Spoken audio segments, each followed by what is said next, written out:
देखो रिकॉर्डिंग का मैसेज क्या है और स्क्रीन शेयर है। Yes ma'am. ठीक है, देखो हम लोग मेजर्स ऑफ सेंट्रल टेंडेंसी पढ़ रहे थे, जिसमें हम लोग का सारा कंसेप्ट जो है हो चुका है। ठीक है, ये कुछ क्वेश्चंस है सेट बी और सेट सी का, ये हम लोग का बाकी है। तो ये मैंने बोला था तुम लोग ट्राई कर सकते हो। ठीक है, तो आज हम लोग सिर्फ ये वाला ही करेंगे, चाहे जितना भी टाइम हो हमारे क्लास का। ठीक है, अगर थोड़ा अर्ली हो जाता है तो अर्ली हम लोग कंप्लीट कर लेंगे, नया और कुछ स्टार्ट नहीं करने वाले। ठीक है, इसी को हम लोग जो है कंप्लीट कर लेंगे। अच्छा, अब देखो सेट बी का हम लोग को 8 9 करना है। बीच में मैंने 10 11 को गैप दे रखा है, बिकॉज वो पहले हुआ था। ठीक है, उसके बाद 12 13 14 अप टू 20 तक हमें करते जाना है। ठीक है, तो ये देखो सेट बी का क्वेश्चन नंबर है हम लोग का, फर्स्ट क्वेश्चन नंबर कौन सा करें, 8 8 से करना है। इसके आगे का जो है वो उन लोगों ने किया हुआ है। ठीक है, तो 8th नंबर देखो क्या बोला है।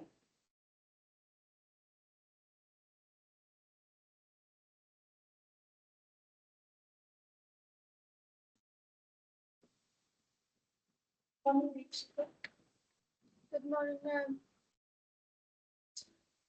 ठीक है, तो देखो हम लोग का यहाँ से स्टार्ट होना है 8th नंबर से, तो हम लोग 8th नंबर से स्टार्ट करते हैं। ठीक है, इसमें बोला है कि what is the value of the first quartile for the observations. ठीक है, ये सारे ऑब्जर्वेशंस का फर्स्ट क्वार्टाइल निकालना है। ठीक है, अच्छा तो देखो पहले तो हमें पूरा ये कंसेप्ट, मतलब ये जो फॉर्मूला वगैरह है वो तो याद रखना ही पड़ेगा, तो ये हम लोग कैलकुलेट कर पाएंगे। तो देखो क्वार्टाइल कैलकुलेट करो या डिसाइल परसेंटाइल, ठीक है, हम थोड़ा थोड़ा याद भी दिलाते जाते हैं, मीडियन जो भी निकालो।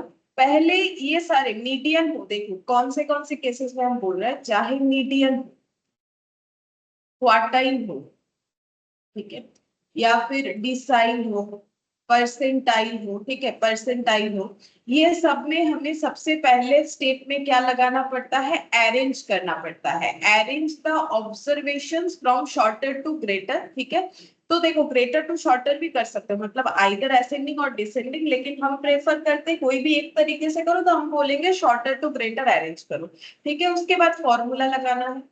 तो देखो 8th नंबर का सबसे पहले हम लोग यहाँ पर लिखते हैं, अरेंज करते हैं। अरेंज करना पड़ेगा जो डेटा हमें गिवन है। अरेंज करने पे कितना कितना आएगा देखते हैं। देखो सबसे पहले यहाँ पर अगर अरेंज करते हैं 12, ठीक है, सबसे स्मॉलेस्ट वैल्यू 12, उसके बाद नहीं, सबसे स्मॉलेस्ट 10 है। अच्छा, सबसे स्मॉलेस्ट 10 है, उसके बाद 12 है, उसके बाद 15 16, ठीक है, 15 16, देन 18 20, 18 20 और उसके बाद 23 और 28। ठीक है, मैंने यहाँ पर लिख लिया, अब पीछे जस्ट इसको देख के हम कॉपी कर लेंगे। ठीक है, यहाँ पर हो गया 10 12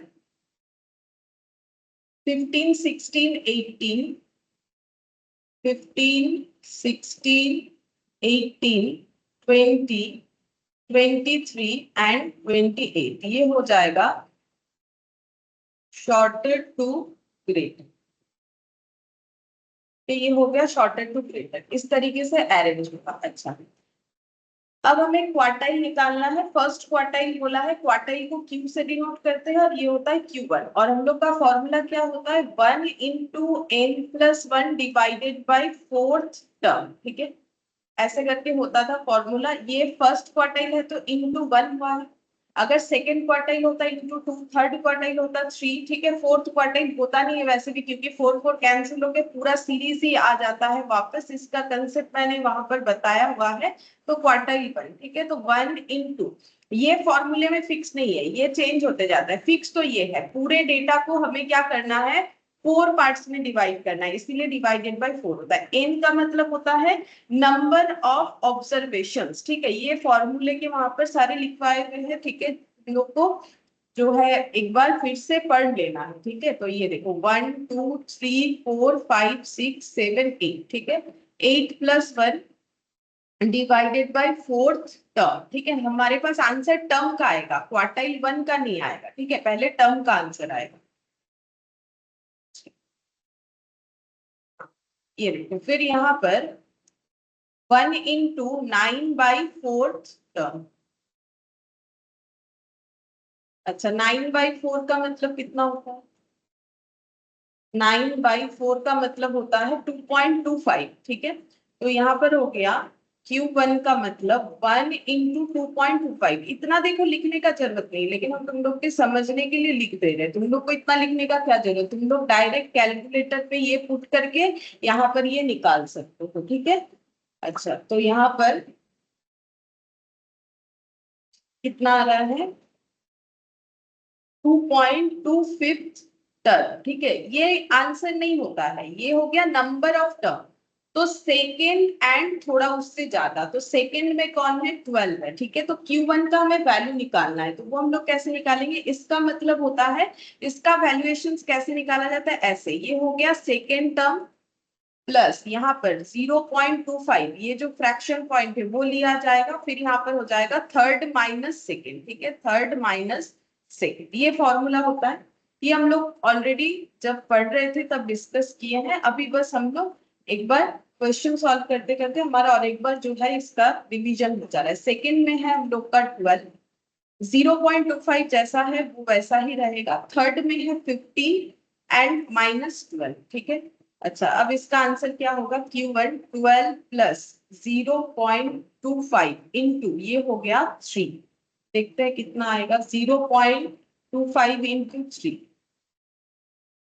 0.75 प्लस 12, तो ये आंसर आ गया 12.75, ठीक है। तो क्वार्टर 1 Q1 का आंसर हो गया 12.75, ठीक है। अच्छा देखो कौन से ऑप्शन के साथ मैच होता है। 12.75 ये 8th नंबर वाला था, ये रहा ऑप्शन सी के साथ हमारा आंसर मैच हुआ, ठीक है। तो देखो बार बार एक चीज बता रहे हैं, स्टैटिस्टिक्स में जो है कि तुम लोग अगर सोचोगे हमारे पास ऐसे कैलकुलेटिव क्वेश्चन ही आएगा हम लोग कर लेंगे, ऐसा नहीं। बल्कि मैथ्स में कैलकुलेटिव आ सकता है, लेकिन थियोरिटिकल भी मैक्सिमम आता है स्टैटिस्टिक्स से, ठीक है। इसीलिए हम थ्योरी पे ज्यादा जोर देते हैं। तो हम ऑलवेज बोलेंगे जैसा करवा रहे वैसा करोगे तो ही अच्छा होगा पेपर, ठीक है।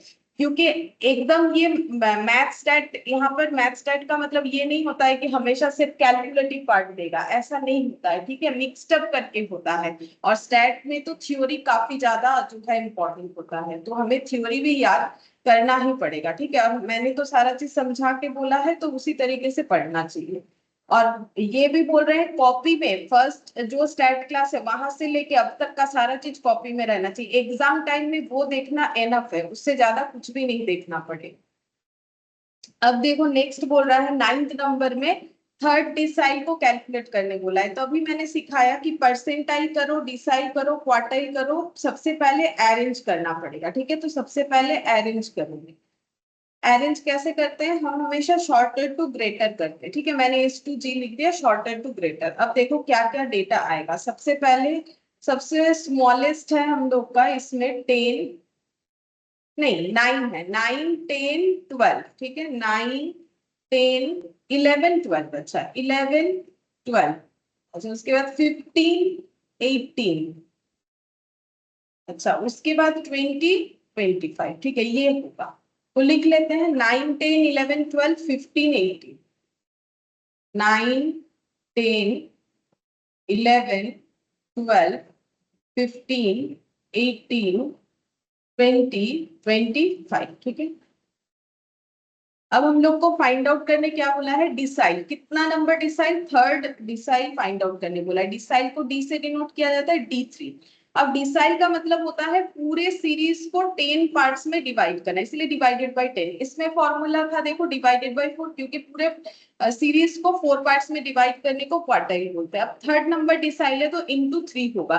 तो जब मैंने ये करवाया था तब दिखाया था कैसे करके तुम लोग फॉर्मूला याद रख सकते हो। डिसाइल, परसेंटाइल, क्वार्टाइल, ठीक है, एक ही कंसेप्ट का फॉर्मूला होता है।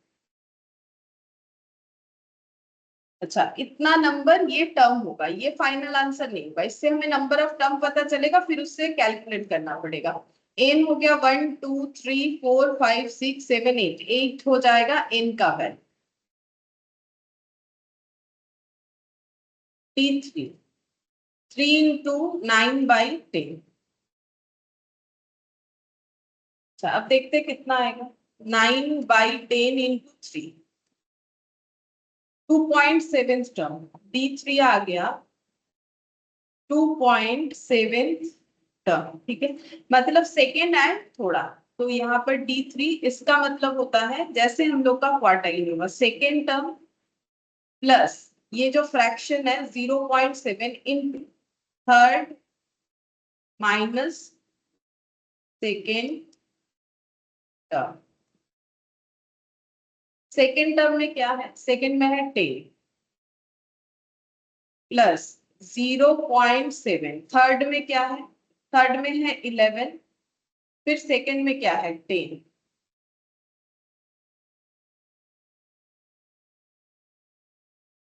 T3 10 plus 0.7 into 1।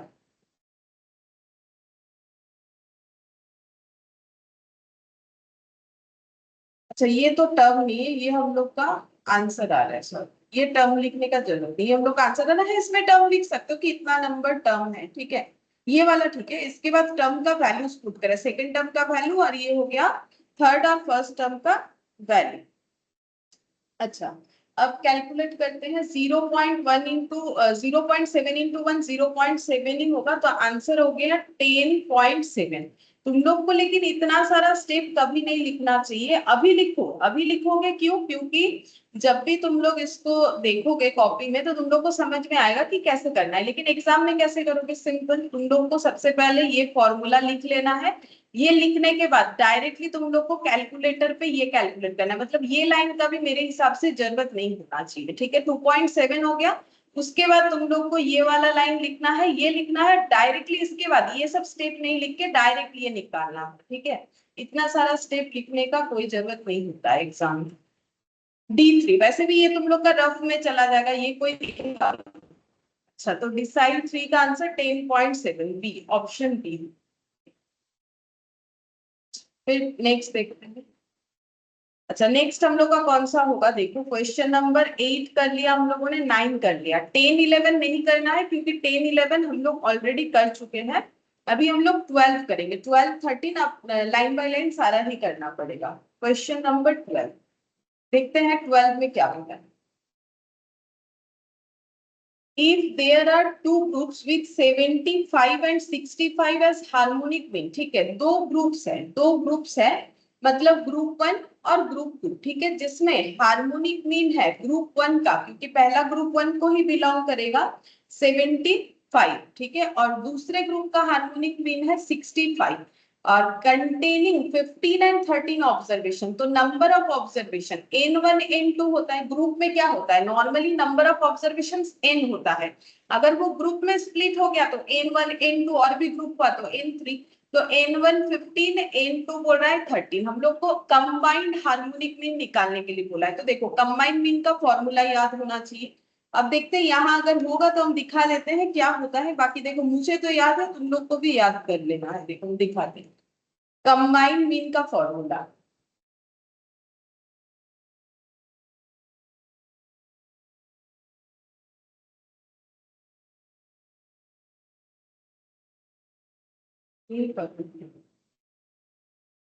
ये रहा कंबाइंड मीन का फॉर्मूला, ये देखो ये हम लोगों ने सीखा था कंबाइंड मीन का फॉर्मूला, इसको अप्लाई करना है, ठीक है। तो n1 प्लस n2, इसका मैंने लॉजिक भी बताया था अलग से करके, ठीक है, इसको मैंने तुम लोग को स्प्लिट करके समझाया भी, ठीक है, यहाँ पर कि कैसे करके हो सकता है, मैंने पहले कंबाइंड मीन के फॉर्मूले से क्वेश्चन को किया, फिर उसको मैंने अलग अलग करके दिखाया, तो भी सेम आंसर होगा, इस हिसाब से तुम लोग कैसे फॉर्मूला याद रख सकते हो वो भी मैंने सिखाया था, ये बात। तो लिखो फॉर्मूला कंबाइंड एच, ठीक है, मीन नहीं, सॉरी मैंने शायद गलती से एक बार मीन बोल दिया, हार्मोनिक, ठीक है। मीन का मतलब एवरेज होता है, यानी ये भी एवरेज है, मीन का मतलब ही एवरेज है, लेकिन सिर्फ मीन का मतलब हमेशा अरिथमेटिक नहीं होता है, और अगर कुछ स्पेसिफिकली बोल they like geometric mean, harmonic mean, तो वही होगा। अच्छा n1 by h1 n2 by h2, n1 by h1 n2 by h2, ठीक है, ये हो गया फॉर्मूला। अब फॉर्मूला तो लिख लिया, अब फॉर्मूले में क्या क्या डेटा पुट होगा वो भी समझना है, देखो n1 15 हम लोगों ने क्वेश्चन से पढ़ के कलेक्ट किया है, n2 13 है, डिवाइडेड बाय 15 बाय 75, और यहाँ पर हो गया 13 बाय h2 का मतलब ये हो गया 65, ठीक है। हार्मोनिक मीन ये H1 ये H2, अब ऐड करते हैं देखते हैं कितना होता है। ये तो हो गया 28, ठीक है। अच्छा ये कितना होगा, सीधा डिवाइड कर लेते हैं, देखते हैं कैसा नंबर आ रहा है। 15 डिवाइडेड बाय 75 0.2 आ रहा है, इसको मैंने डिवाइड कर लिया है कैलकुलेटर पे। और 13/65 ये हो गया, ये भी 0.2, ठीक है। तो कितना हो गया 28 डिवाइडेड बाय 0.4, ठीक है। तो 70 आंसर आ रहा है, ठीक है। इसका आंसर आ गया 70। चेक करते हैं कि हम लोग का 70 कोई ऑप्शन है या नहीं। हाँ है, ऑप्शन सी, ठीक है। तो ऑप्शन सी हम लोग का आंसर हो जाएगा।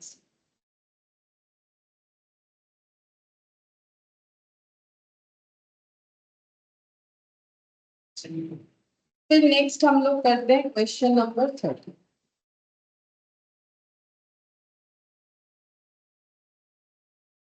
What is the HM of ma'am ma'am 1 এটা কি অপশন অপশন বি ছিল ম্যাম? PC? ম্যাম বলছি এই লাস্ট সামটা কি অপশন বি ছিল? C, C, ও C আচ্ছা ছিল। আচ্ছা। What is the harmonic mean of 1 and 1/2, 1 comma 1/2 1/3 dot dot 1/n, ठीक है। हमें इसका HM निकालना है। अब यहाँ पर डॉट डॉट का मतलब क्या होगा, ऐसा ही सेम तरीके से चलते जाएगा। 1 1/2 1/3, इसका मतलब नेक्स्ट 1/4 1/5 डॉट डॉट करके 1/n तक अगर चलेगा तो हार्मोनिक मीन क्या होगा, ये हमें फाइंड आउट करना है। देखो ये बहुत अच्छा है क्वेश्चन, ठीक है। इसमें डायरेक्ट कुछ नहीं दिया है, तुम लोग को थोड़ा सा डायरेक्ट ही है, लेकिन कैसे करोगे ये थोड़ा सा सोच में डाल सकता है क्वेश्चन, लेकिन आसान है। देखो यहाँ पर हमें ऐसा एक ऑब्जर्वेशंस दिया, ये क्या है, ये है ऑब्जर्वेशंस, ठीक है। इससे हम लोग को निकालना है हार्मोनिक मीन। अच्छा सबसे पहला बात है कि हार्मोनिक मीन का फॉर्मूला क्या होता है। देखो मुझे तो याद है, हम लिख देंगे n divided by summation of 1/x। तो मैंने तुम लोग को कैसे सिखाया था हार्मोनिक मीन, स्टेप 1 में गिवन डेटा को कर लेना है तुम लोगों को।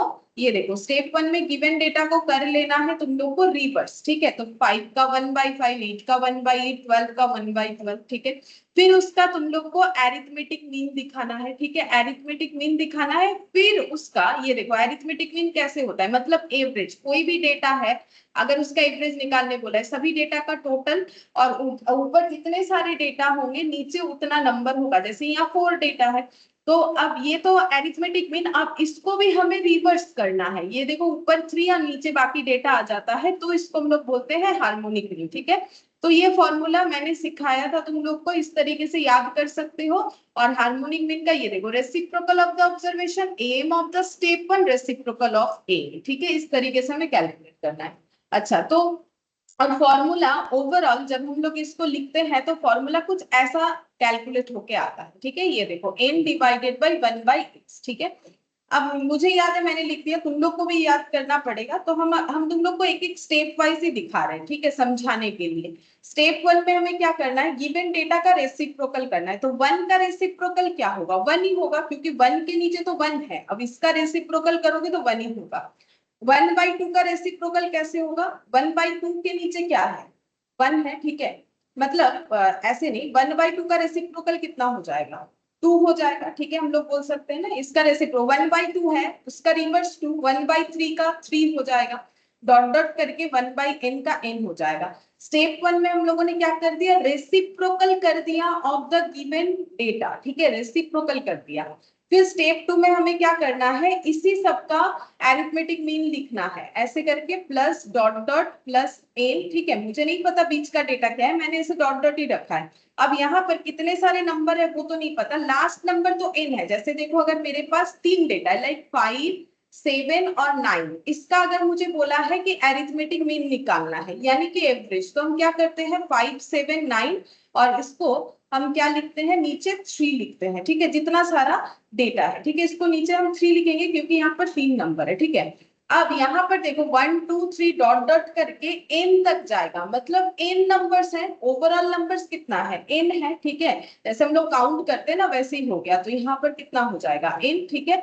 अब स्टेप 3 में हमें क्या करना है, इस एरिथमेटिक मीन का भी रेसिप्रोकल कर देना है, यानी n divided by 1 + 2 + 3 plus dot dot करके प्लस n हो जाएगा, ठीक है, ये हो जाएगा आंसर, ठीक है। इस तरीके से कैलकुलेट करना पड़ेगा। अब देखो फॉर्मूले में कैसे लिखना चाहिए, देखो ये तो थोड़ा लेंदी प्रोसेस है, ये तो समझने के लिए बोला था।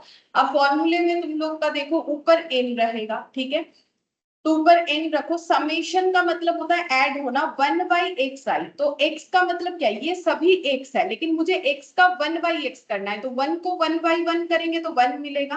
1/2 का देखो 1/1/2 करना पड़ेगा, 1/x, ठीक है, फिर क्या हो जाएगा 1/1/3, ठीक है, ऐसे प्लस डॉट डॉट करके फिर 1/ ये देखो 1/n, ऐसे करके होगा।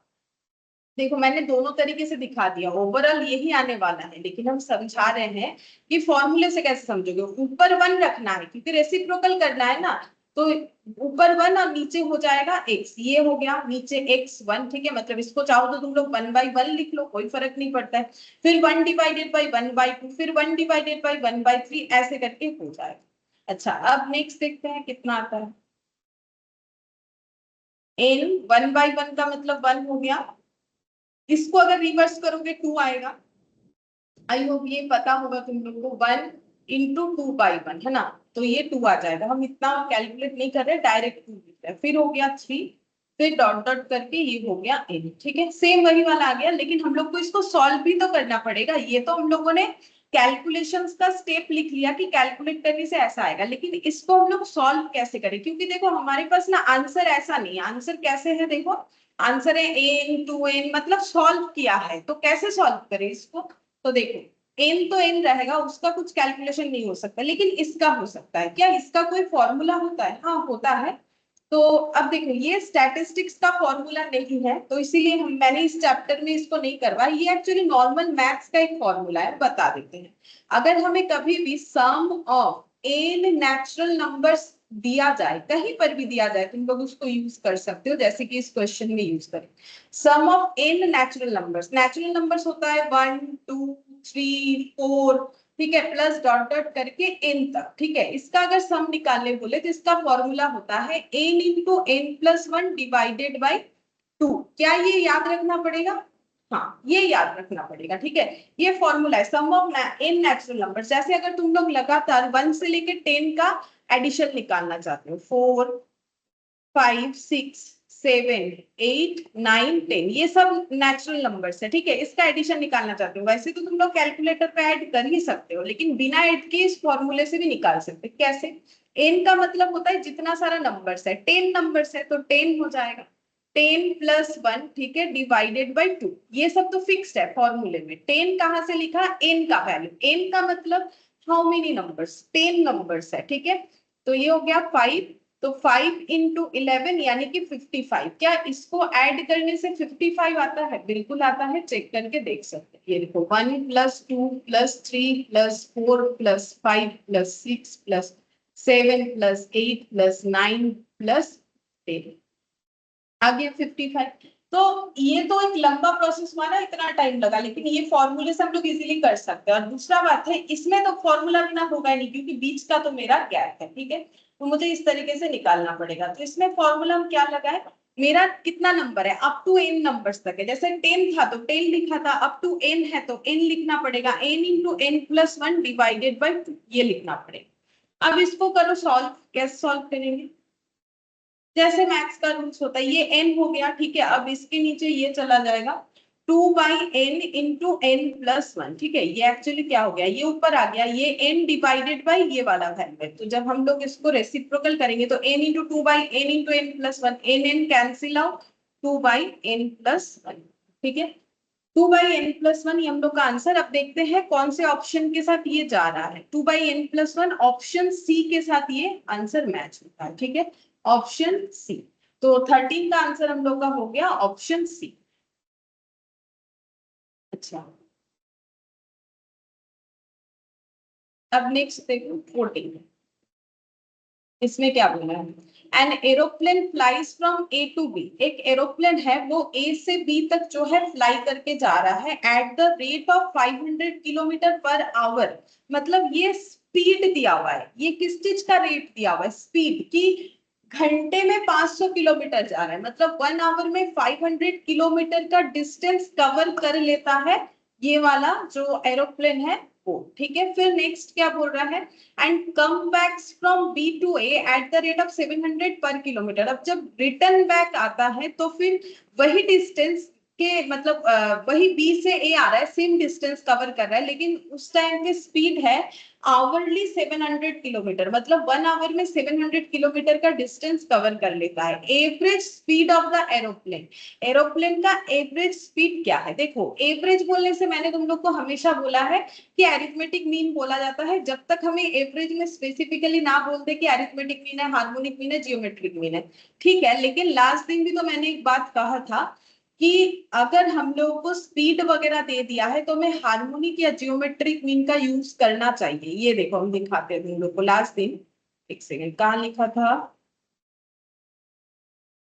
ये देखो,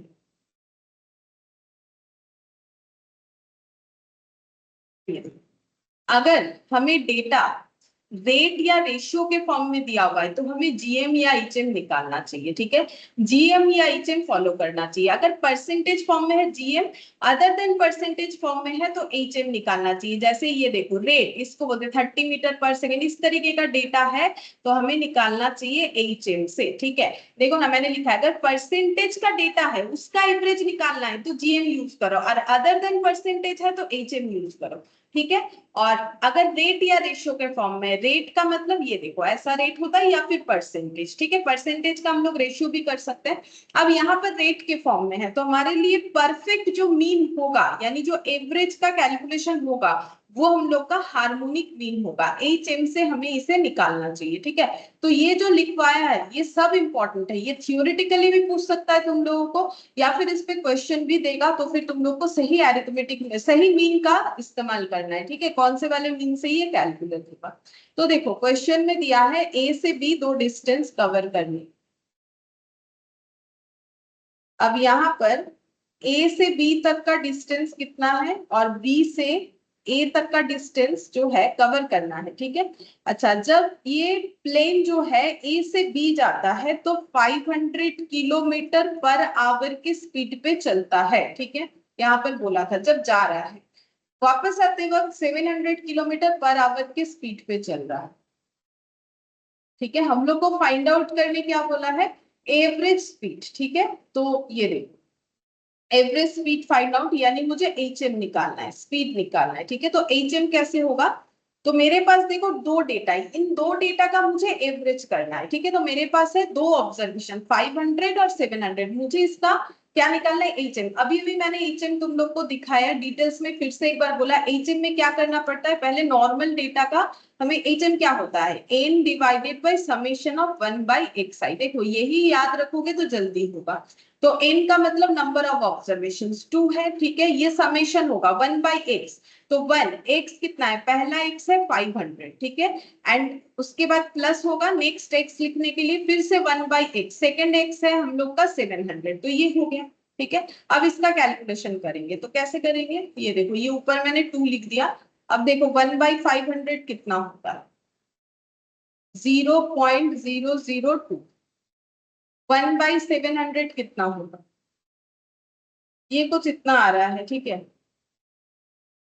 ये आ रहा है 0.0014 ऐसे आ रहा है। तो हम एक काम करते हैं, ये जितना भी मुझे कैलकुलेटर पे डेटा दिख रहा है प्लस 0.002 कर लेते हैं, ये डेटा आ गया। अब मुझे क्या करना चाहिए, देखो कैलकुलेटर का यूज करो। देखो कैलकुलेटर ट्रिक भी आना चाहिए, अगर क्वेश्चन लेंदी हुआ तो कैलकुलेटर ट्रिक अगर यूज करोगे तो ही जल्दी जल्दी कर पाओगे। बाई चांस क्वेश्चन लेंदी हो गया, ठीक है, कभी कभी ऐसा होता है कि क्वेश्चन लेंदी होता है तो फिर कैलकुलेटर से ही ना जल्दी कर पाएंगे हम लोग। तो ये देखो मेमोरी पूरा खाली दिख रहा है तुम लोग को, नथिंग सेव्ड इन मेमोरी लिखा हुआ, इसको हम करेंगे मेमोरी में प्लस, ठीक है। मेमोरी प्लस कर लिया। अब 2 डिवाइडेड बाय मेमोरी रिकॉल, ठीक है, 2 डिवाइडेड बाय मेमोरी रिकॉल, तो यहाँ पर आंसर आ गया 583.33333 चल रहा है। तो हम यहाँ पर लिखते थे 583.3333 ये चल रहा है, इसलिए इसके ऊपर मैंने बार लगा दिया, मतलब ये 3 कंटिन्यूएशन में चल रहा है, इसका मतलब होता है। अब देखते हैं ऑप्शन ऐसा कुछ है भी कि नहीं। हाँ है, ये देखो 583.33 किलोमीटर पर आवर, हाँ इसका आंसर तो किलोमीटर पर आवर पे ही आएगा क्योंकि ये किलोमीटर था और आवरली बेसिस पे निकालने मिला था। बाकी देखो वैसे यूनिट लिखना जरूरी होता है, लेकिन एमसीक्यू है तो तुम लोग को तो लिखना नहीं है, तो फिर तुम लोग को बी में टिक करना चाहिए। हाँ, एक चीज जरूर ध्यान में रखो, मान लो 583.33 किलोमीटर पर आवर एक ऑप्शन है, और एक ऑप्शन मान लो यहाँ पर है 583.33 सिर्फ लिखा हुआ है। तुम लोग अगर इस पे टिक कर दोगे तो गलत हो जाएगा। ये सही आंसर है, किलोमीटर पर आवर। ठीक है, ये कैसा है, स्पीड तो हमें किसी ना किसी यूनिट पे बताना पड़ेगा। तो अगर यूनिट फ्री दिया हुआ है कहीं पर आंसर, उस पर टिक नहीं करना है, चाहे डिजिट हमारा मैच क्यों ना हो। ठीक है, तो ये हम लोग का ऑप्शन बी हो गया। नेक्स्ट हम लोग करेंगे क्वेश्चन नंबर 15। ठीक है, 15 का देखते हैं क्या होगा।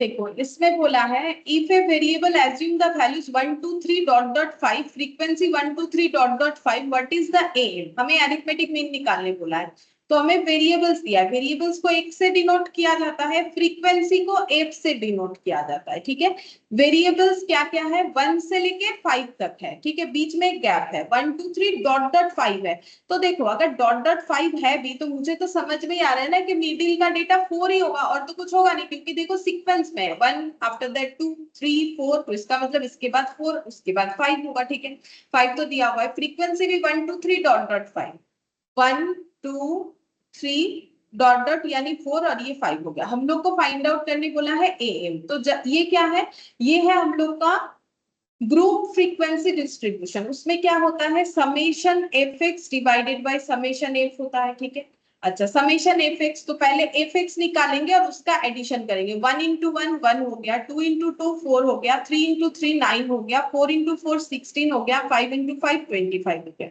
अब हम लोग कैलकुलेट करते हैं समेशन एफ एक्स, देखते हैं कितना होता है। 9 प्लस 1 10, 10 प्लस 4 14, 14 प्लस 16, तो 14 और 16 10 10 26 प्लस 4 10, मतलब 30, 30 और 25, तो ये हो गया 55। ठीक है, 55 आ गया। अच्छा, फ्रीक्वेंसी का समेशन मतलब टोटल ऑफ एफ, देखो 2 प्लस 1 3 3 3 6, 6 प्लस 4 10, 10 प्लस 5 15। ठीक है, 15 हो गया।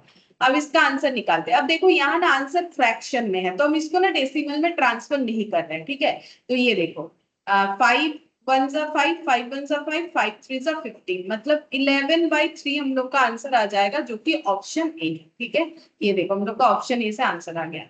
बहुत ही आसान सा क्वेश्चन दिया था, ये डॉट डॉट देख के डरने का कोई जरूरत नहीं है, क्योंकि देखो हमें जो सीरीज दिया वो कैसे दिया, 1 उसके बाद 2 उसके बाद 3, तो फिर डॉट डॉट, तो इसका मतलब वो मेरा कितना हो जाएगा 5 4 होगा बीच वाला। ठीक है, क्योंकि उसके बाद देखो ना लास्ट क्या है 5 है, तो उससे आराम से पता चल रहा है कि वेरिएबल्स कैसा है, 1 2 3 4 उसके बाद 5 है। ठीक है, अच्छा अब देखो 16th नंबर बोल रहा है two variables x and y are given by y equal to 2x minus 3। दो वेरिएबल्स है, ये इसका y का वैल्यू दिया हुआ है y equal to 2x minus 3। If the median of x is 20, what is the median of y। ये हमारे प्रॉपर्टी रिलेटेड क्वेश्चन है, और मैंने तब भी बोला था ये बहुत ही इंपॉर्टेंट क्वेश्चन होता है, क्योंकि हम लोग का देखो प्रोफेशनल कोर्सेज में ना तुम लोग को ऐसे बड़ा बड़ा क्वेश्चन दे देगा, उसको सॉल्व करना है ऐसा नहीं आता है। ठीक है, और स्टैट से तो थ्योरी काफी ज्यादा, इस तरीके का कंसेप्चुअल क्वेश्चन आता है। अब यहाँ पर बोला है देखो एक्स वाई वेरिएबल्स है जो कैसे एक दूसरे के साथ रिलेटेड है, कुछ इस तरीके से y इक्वल 2x माइनस 3, और हमें x ऑफ मीडियन बताया है। ठीक है, x ऑफ मीडियन ये बताया है 20। ठीक है, ये क्वेश्चन में ही बता दिया है। हम लोग को फाइंड आउट करना है median of y of median, ये फाइंड आउट करना। ठीक है, अच्छा ये कैसे करेंगे, तो हम लोगों ने ये देखा था कि मीन हो मीडियन हो या मोड हो, वो सभी ओरिजिन चेंज और स्केल चेंज से इंपैक्टफुल होते हैं। ठीक है, ओरिजिन चेंज और स्केल चेंज से इंपैक्टफुल होते हैं।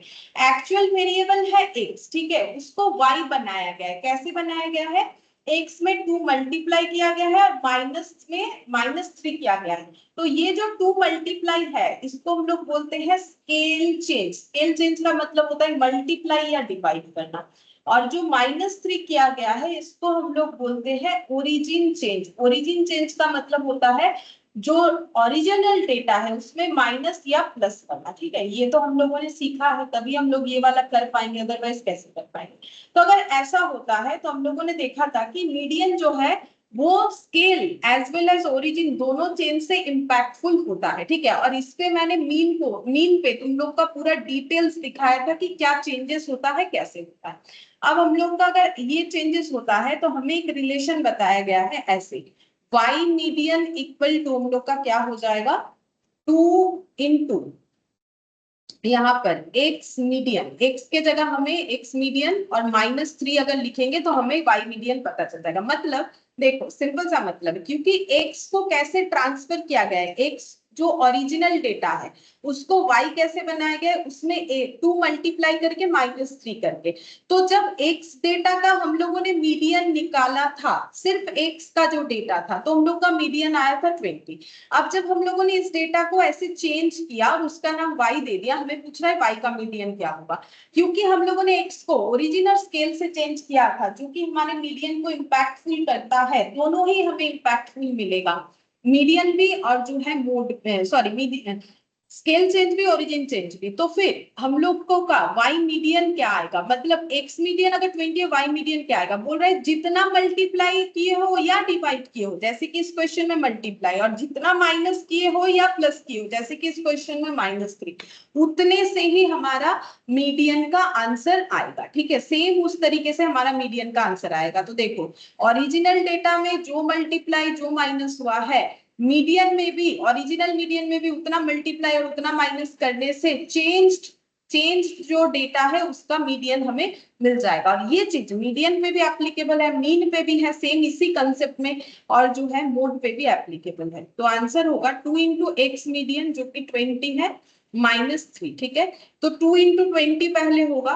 40 -3, कभी भी ये मत कर दो, बॉडमस रूल्स पता है ना, बॉडमस में क्या होता है, पहले मल्टीप्लिकेशन, ठीक है, एकदम लास्ट में सब्ट्रैक्शन होता है। तो y मीडियन तो पहले मल्टीप्लिकेशन, जरूरत पे ब्रैकेट लगा लो, फिर उसके बाद हम लोग का माइनस करके जो आंसर आएगा, तो y मीडियन का हम लोग का आंसर आ जाएगा यहाँ पर 37, ठीक है। y मीडियन का आंसर आ गया 37, 16 का, ये रहा ऑप्शन सी, ठीक है। ऑप्शन सी हम लोग का आंसर आ गया। ये सब लेकिन काफी इंपॉर्टेंट है, कैलकुलेटिव से ज्यादा भी इस तरीके का क्वेश्चन इंपॉर्टेंट। फिर 17 नंबर ম্যাম देखते কোয়েশ্চেন हैं। নাম্বার 15 এর অপশনটা কি এ ছিল 11/3? Okay ma'am. 17 में देखो क्या बोला है, if the relation between two variables u and v, दो वेरिएबल्स है u एंड v, और इसमें रिलेशन कैसा है 2u plus v plus 7 equals 0, and if the arithmetic mean of u is 10 then the arithmetic mean of v। मतलब क्या बोला है देखो, vu में रिलेशन कैसा है, vu में रिलेशन कुछ ऐसा है कि 2u plus v plus 7 जो है ये हम लोग का 0 हो जाता है। arithmetic mean of u ऐसे लिखते हैं, u का एरिथमेटिक मीन ऐसे u के नीचे लिखा वो है 10, ये गिवन है क्वेश्चन में, हम लोग को फाइंड आउट करने बोला है एरिथमेटिक मीन ऑफ v। ऐसे लिखते हैं v का एरिथमेटिक मीन, v का एरिथमेटिक मीन क्या होगा ये हमें फाइंड आउट करने बोला, ठीक है। सेम कंसेप्ट पे होगा, जैसे ये वाला हुआ सेम कंसेप्ट पे होगा, ठीक है। तो देखो एक्चुअली u और v में रिलेशन मतलब जैसे x और y में रिलेशन, ठीक है, इनमें से x ओरिजिनल होता है, y में असाइन करवाया जाता है, तो इसमें भी वैसे होगा, एक ओरिजिनल डेटा होगा दूसरे को उसमें असाइन करवाया गया होगा, ठीक है। तो बोल रहा है कि क्योंकि ये अरिथमेटिक मीन का बात है तो ओरिजिन चेंज और स्केल चेंज में इंपैक्टफुल होता है। तो मुझे क्या करना है, सिंपल इसमें u के मुझे u ऑफ एरिथमेटिक मीन लिखना है, v के जगह v का तो मुझे एरिथमेटिक मीन निकालना पड़ेगा, तो यहाँ पर लिखेंगे v का एरिथमेटिक मीन प्लस यहाँ पर 7 इक्वल 0 लिखेंगे, ठीक है। तो एरिथमेटिक मीन ऑफ u कितना है 10, v of arithmetic mean plus 7 equal 0, 10 into 2, फिर से वही बॉडमस रूल्स, पहले मल्टीप्लीकेशन आता है 20 plus v of arithmetic mean plus 7 0। अब ये हो गया हम लोग का 27 plus v of arithmetic mean equal 0, therefore v of arithmetic mean equal to -27 आ जाएगा, ठीक है। तो ये हम लोग का आंसर हो गया -27, यानी कि ऑप्शन सी, ठीक है, सेम कंसेप्ट में होगा। मैंने बोला ना मीन मीडियन मोड, तीनों का ही ऐसा कंसेप्ट होता है। ठीक है, तो ये देखो जस्ट इसमें पुट कर देना है तो हम लोग को आंसर मिल जाएगा। नेक्स्ट देखते हैं। ম্যাম 18। অপশনটা কি ছিল ম্যাম? আরে দেখো আমি তো ধীরে ধীরেই করাচ্ছি, আজকে অনেক ম্যাম স্লো হয়ে গেছে। করাচ্ছি। See see if x and y are related by x minus y minus 10 and mode of x is known to be 23, then mode of y। ठीक है, हमें यहाँ पर एक इक्वेशन दे दिया है x माइनस वाई माइनस 10 0। फिर से बोला है एक्स वाई अपने आप में ऐसे रिलेटेड है, मतलब एक ओरिजिनल डेटा से दूसरे में असाइन करवाया गया है। फिर बोल रहा है mode of x, same type of question, लगातार तीन सेम टाइप ऑफ, पहला मीडियन पे था, दूसरा मीन पे है, अब ये जो है ये मोड पे दिया हुआ है। मोड ऑफ एक्स है 23। ठीक है, पहले रिलेशन देखो, रिलेशन है x minus y minus 10 equal 0। ठीक है, अच्छा फिर बोला है मोड ऑफ एक्स। ठीक है, मोड ऑफ एक्स दिया हुआ है, एक्स मोड, एक्स के नीचे मोड ऐसे भी लिखा जाता है, एक ही बात है। ये अगर 23 है, ठीक है, मोड ऑफ एक्स अगर 23 है, देन मोड ऑफ वाई क्या होगा? मोड ऑफ वाई क्या होगा, ये हमें फाइंड आउट करना है। सिंपल, यहां पर इसके जगह लिखेंगे मोड ऑफ एक्स माइनस यहाँ पर मोड ऑफ वाई, वाई के जगह लिखना है minus 10 equal 0। Mode of x है कितना 23, मोड ऑफ वाई नहीं पता, वही तो फाइंड आउट करना है। माइनस 10 इक्वल 0, तो यहाँ पर हो गया 23 माइनस 10 मतलब 13 इक्वल टू ये हो जाएगा 13 माइनस मोड ऑफ वाई। ठीक है, 0, तो minus mode of y equal minus 13, therefore mode of y equal 13 हो जाएगा। ठीक है, मोड ऑफ वाई जो है ये 13 हो जाएगा, तो आंसर हम लोग का ऑप्शन बी हो जाएगा 13। तो देखो ये तीनों का तीनों क्वेश्चन सेम तरीके का है। ठीक है, तीनों का तीनों क्वेश्चन सेम है। यहाँ पर बोला था एक्स वाई रिलेटेड है इस तरीके से, फिर एक्स मीडियन दिया था, वाई मीडियन पूछा था। यहाँ पर बोला यू भी रिलेटेड है इस तरीके से, यू ऑफ एम दिया था, मतलब ये ओरिजिनल वाला है, हमें बी ऑफ एरिथमेटिक मीन निकालने के लिए बोला था। ठीक है, जैसे एक्स वाई में नॉर्मली एक्स ओरिजिनल होता है, वाई नेक्स्ट असाइन किया जाता है, सेम तरीके से यू भी में, क्योंकि यू अल्फाबेटिकली पहले आता है तो यू ओरिजिनल होगा, भी जो है उसका चेंजेस वैल्यू। यहाँ भी एक्स वाई तो सेम तरीके से एक्स ओरिजिनल होगा, वाई जो है चेंजेस वाला वैल्यू बता रहा होगा, तो सेम तरीके से हम लोग को जस्ट ऐसे लिखना है तो हमें आंसर मिल जाएगा। ठीक है, तो ये हम लोग का 18 तक हुआ। उसके बाद देखते हैं 19। बोल रहा है gm of x is 10, gm of y is 15, gm of x y क्या होगा? ठीक है, तो ये देखो ये हम लोगों ने आई थिंक लास्ट दिन या उससे पहले किया था, मुझे याद तो नहीं आ रहा है। जियोमेट्रिक मीन देखते हैं, अगर इस पीडीएफ में मिलेगा जैम बोर्ड में तो हम दिखा देते हैं। प्रॉपर्टीज ऑफ जीएम, ये देखो जीएम ऑफ एक्स इंटू ये देखो GM of z equal to GM of x into GM of y. मैंने पूरा प्रूफ करके दिखाया था कैसे करके होता है, उसी पे हमें क्वेश्चन दिया है। ठीक है, तो देखो क्वेश्चन तो आसान है, ऐसे डायरेक्टली दे दिया है, कुछ ज्यादा करना नहीं है तुम लोग को। 19th number, GM of x given है, जीएम ऑफ वाई गिवन है, एक्स है हम लोग का 10 और वाई है 15। हम लोग को जीएम ऑफ एक्स वाई निकालने के लिए बोला है। ठीक है, तो जीएम ऑफ एक्स वाई, अब देखो नॉर्मली कोई अगर प्रॉपर्टी नहीं जानता है तो भी हो सकता है कि उसे मल्टीप्लाई कर दे यहाँ पर देख के, लेकिन ये एक्चुअली प्रॉपर्टी होता है। ठीक है, ये प्रॉपर्टी कि अगर मेरा एक्स और वाई दो डेटा था और उसके बाद मैंने एक्स वाई को मल्टीप्लाई करके जेड में असाइन करवाया, फिर मैंने इंडिविजुअली इसका जीएम निकाला, इसका जीएम निकाला और ये जेड का जीएम निकाला, तो दोनों जब ये दोनों मल्टीप्लाई होंगे, जैसे z आया था तो इन दोनों के जीएम को मल्टीप्लाई करने से भी इसका जीएम निकल के आएगा। ठीक है, तो ये प्रॉपर्टी है, तो उसी प्रॉपर्टी का यूज करके हम लोग कर रहे हैं। ऐसा नहीं है कि ये एक्स वाई है बोल के मल्टीप्लाई कर रहे हैं, क्योंकि ये प्रॉपर्टी सेटिस्फाई होता है तभी हम लोग कर रहे हैं। तो जीएम ऑफ एक्स हो जाएगा, सॉरी एक्स वाई हो जाएगा ये 10 और ये 15, तो हो गया 150। 150। ठीक है, तो ऑप्शन हम लोग का हो जाएगा ए। ठीक है, ऑप्शन ए आंसर आ गया।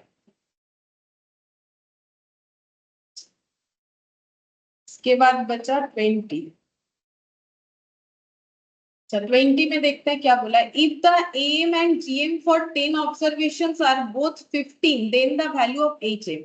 बोल रहा है कि एम और जीएम 10 ऑब्जर्वेशंस का दोनों ही 15 है, ठीक है। तो एम कितना है 15, जीएम कितना है ये भी 15 है। नंबर ऑफ ऑब्जर्वेशन यानी एन कितना है ये 10 है, ये क्वेश्चन में गिवन है, ठीक है। अब हमें क्या कैलकुलेट करने बोला है कि एच एम निकालो, एच एम हमें निकालना है, ठीक है। अब हमें क्वेश्चन में पूछा है कि एच एम कितना होगा, तो इसको कैसे कैलकुलेट करोगे। तो देखो लास्ट क्लास में हम लोगों ने एक फॉर्मूला देखा था, तुम लोग को याद है कि नहीं, एम जीएम एच एम में रिलेशन देखा था, दो रिलेशन देखा था, ठीक है।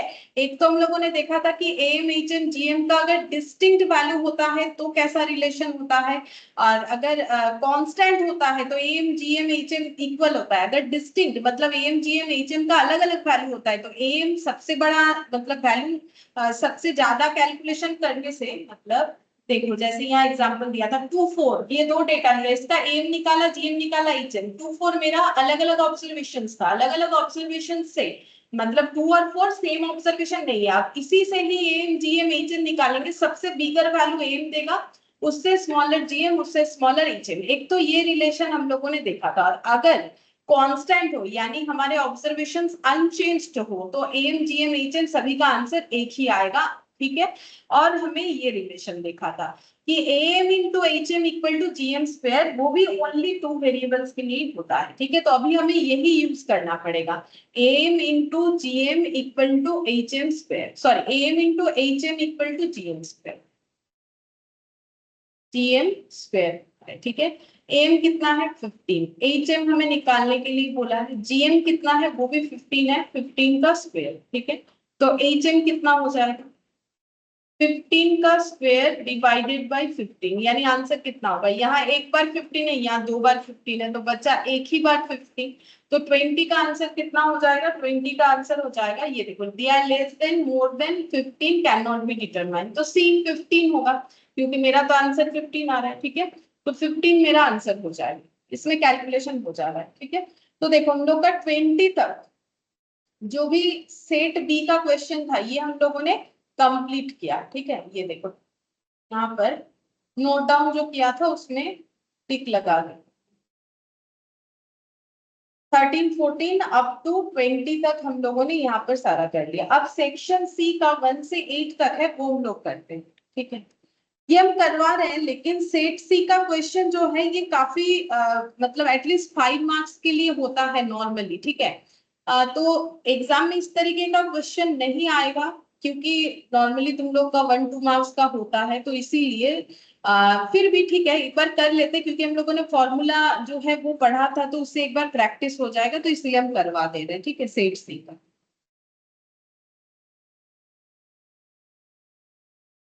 क्वेश्चन नंबर 1, ठीक है।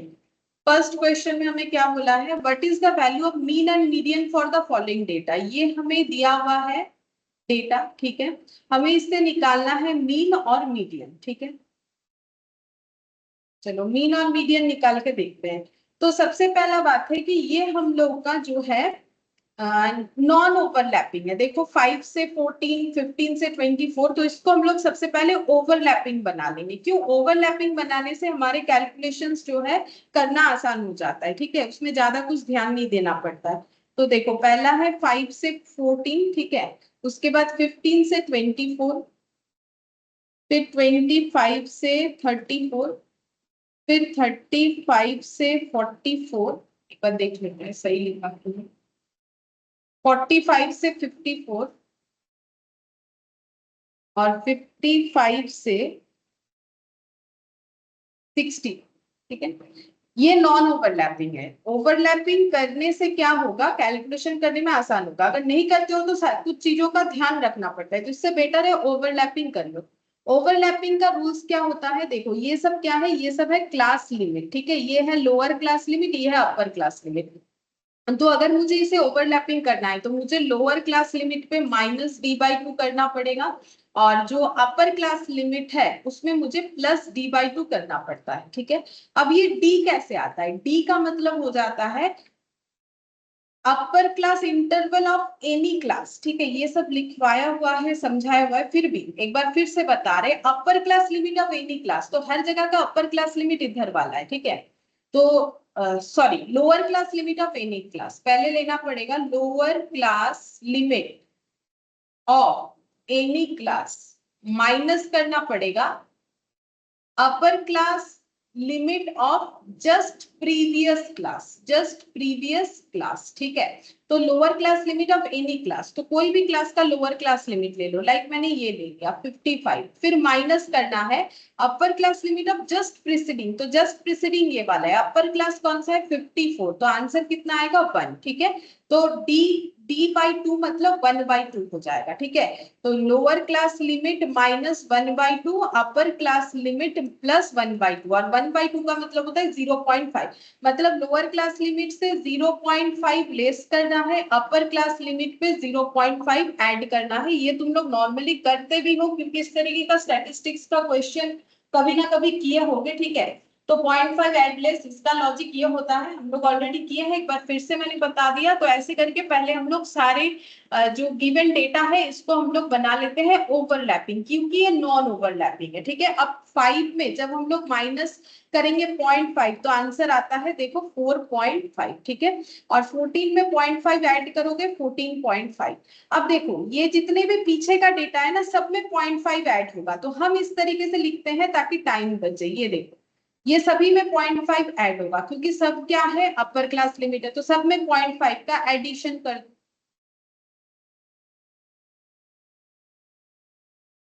ठीक है। अब ये लेस, क्या ये भी कैलकुलेट करना पड़ेगा? नहीं, देखो ये जहां एंड हो रहा है ना 15 में 0.5 हटाओ, देखो यही वाला आएगा 14.5, 25 में 0.5 हटाओ 24.5 आएगा, 35 में 0.5 हटाओ, जस्ट इधर का देख देख के लिख लेना है, तो तुम लोग को वही माइनस करने से जो आंसर मिलेगा वही आ जाएगा, ठीक है। तो ये इस तरीके से डी कैलकुलेट होता है।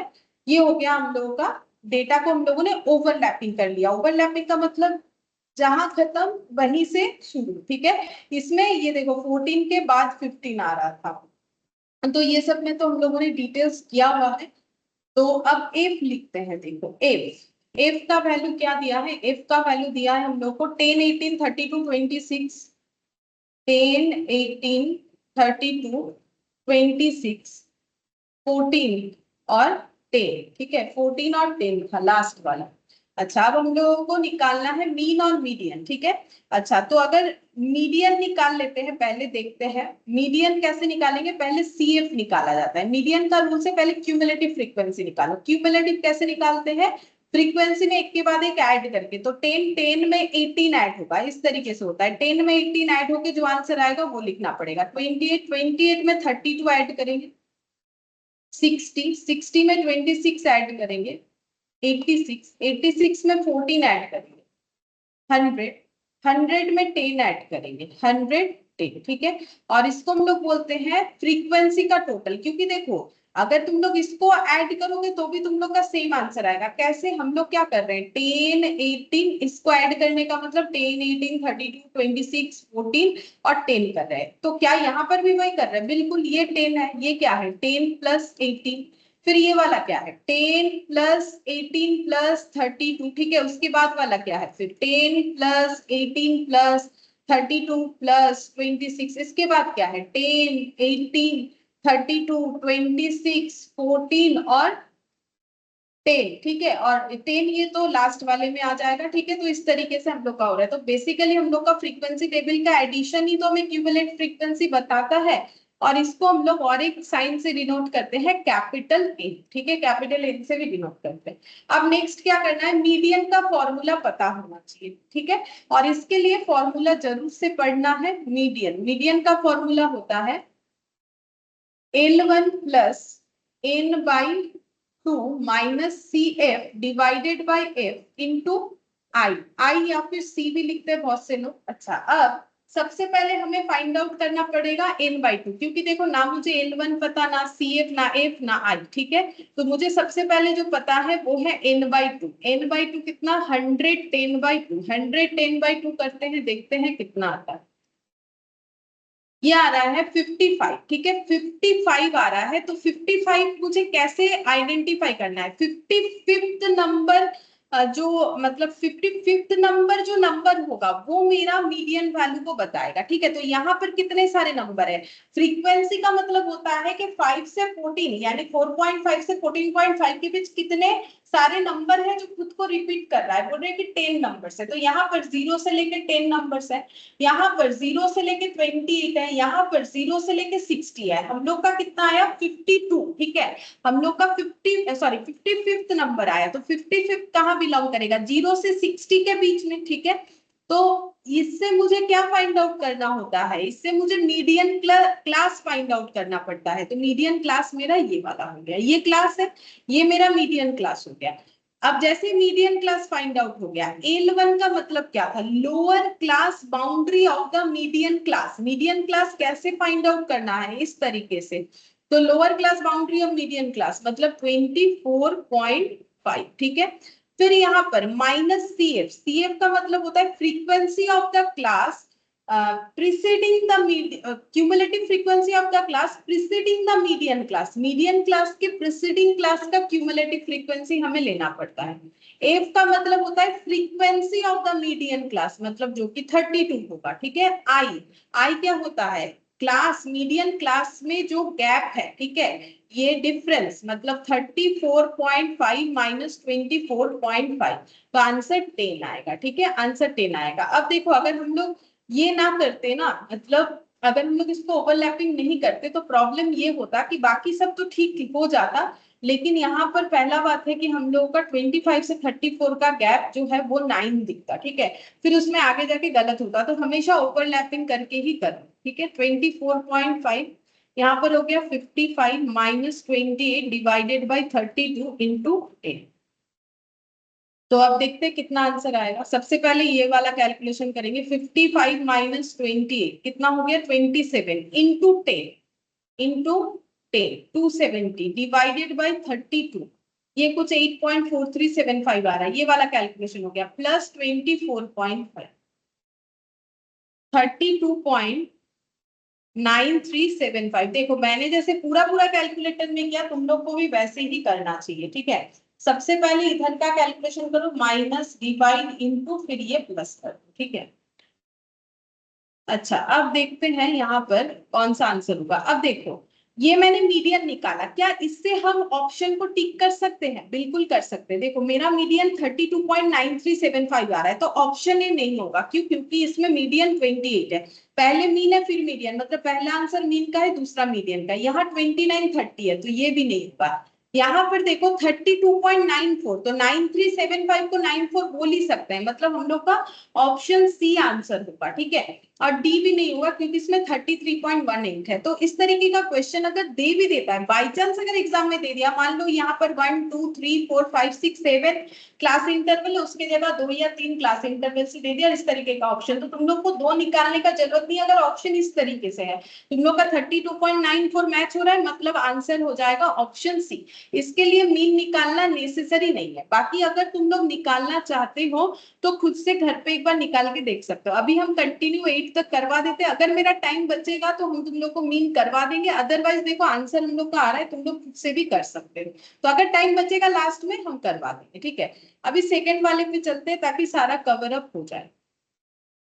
अच्छा अब सेकंड वाले में देखो मीन एंड मोड, ठीक है। हमें इसका मीन एंड मोड बोला है, तो हम मोड निकालेंगे, ठीक है, क्योंकि मोड जल्दी निकलता है। अगर मोड पता चल गया तो इसमें से जो भी मेरा, ये मोड आंसर है, ठीक है, इसमें से जो भी मेरा आंसर आएगा उस हिसाब से हम ऑप्शन को टिक कर देंगे। और अगेन अगर मेरा टाइम बचेगा तो हम तुम लोग को मीन करके दिखा देंगे, अदरवाइज तुम लोग खुद से कर सकते हो, ठीक है। तो इसमें भी देखो, इसमें भी हम लोग ओवरलैपिंग कर लेंगे, ठीक है, नॉन ओवरलैपिंग है तो इसमें ओवरलैपिंग करेंगे। अगेन d/2 निकालना पड़ता है, तो d कैसे आएगा? d इसमें भी देखो 1 आएगा। कोई भी क्लास का मुझे क्या लेना है?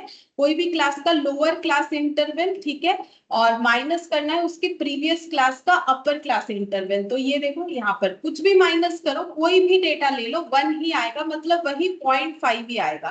तो 350 में 0.5 लेस हो जाएगा। हम डायरेक्टली इस बार लिख रहे हैं और यहाँ पर जो दिखाया वो दोबारा नहीं दिखा रहे क्योंकि वो तो फिक्स्ड है कंसेप्ट, ठीक है। अच्छा तो देखो 350 में 0.5 लेस होने से होता है 349.5, ठीक है, हम डायरेक्टली यहां से करके दिखा रहे हैं। 369.5 ऐड हो जाएगा 0.5, 369.5। अब ये वाला आ जाएगा 369.5 और नेक्स्ट हो जाएगा यहाँ पर 389.5। अच्छा फिर यहाँ पर आ गया 389.5 और इसके बाद आ जाएगा 409, 429, ठीक है, ये वाला है 409 और उसके बाद है 429, तो ये 409.5 आ जाएगा। अब ये 429.5 से लेके ये जो है 449, 469, ठीक है, 449 और 469।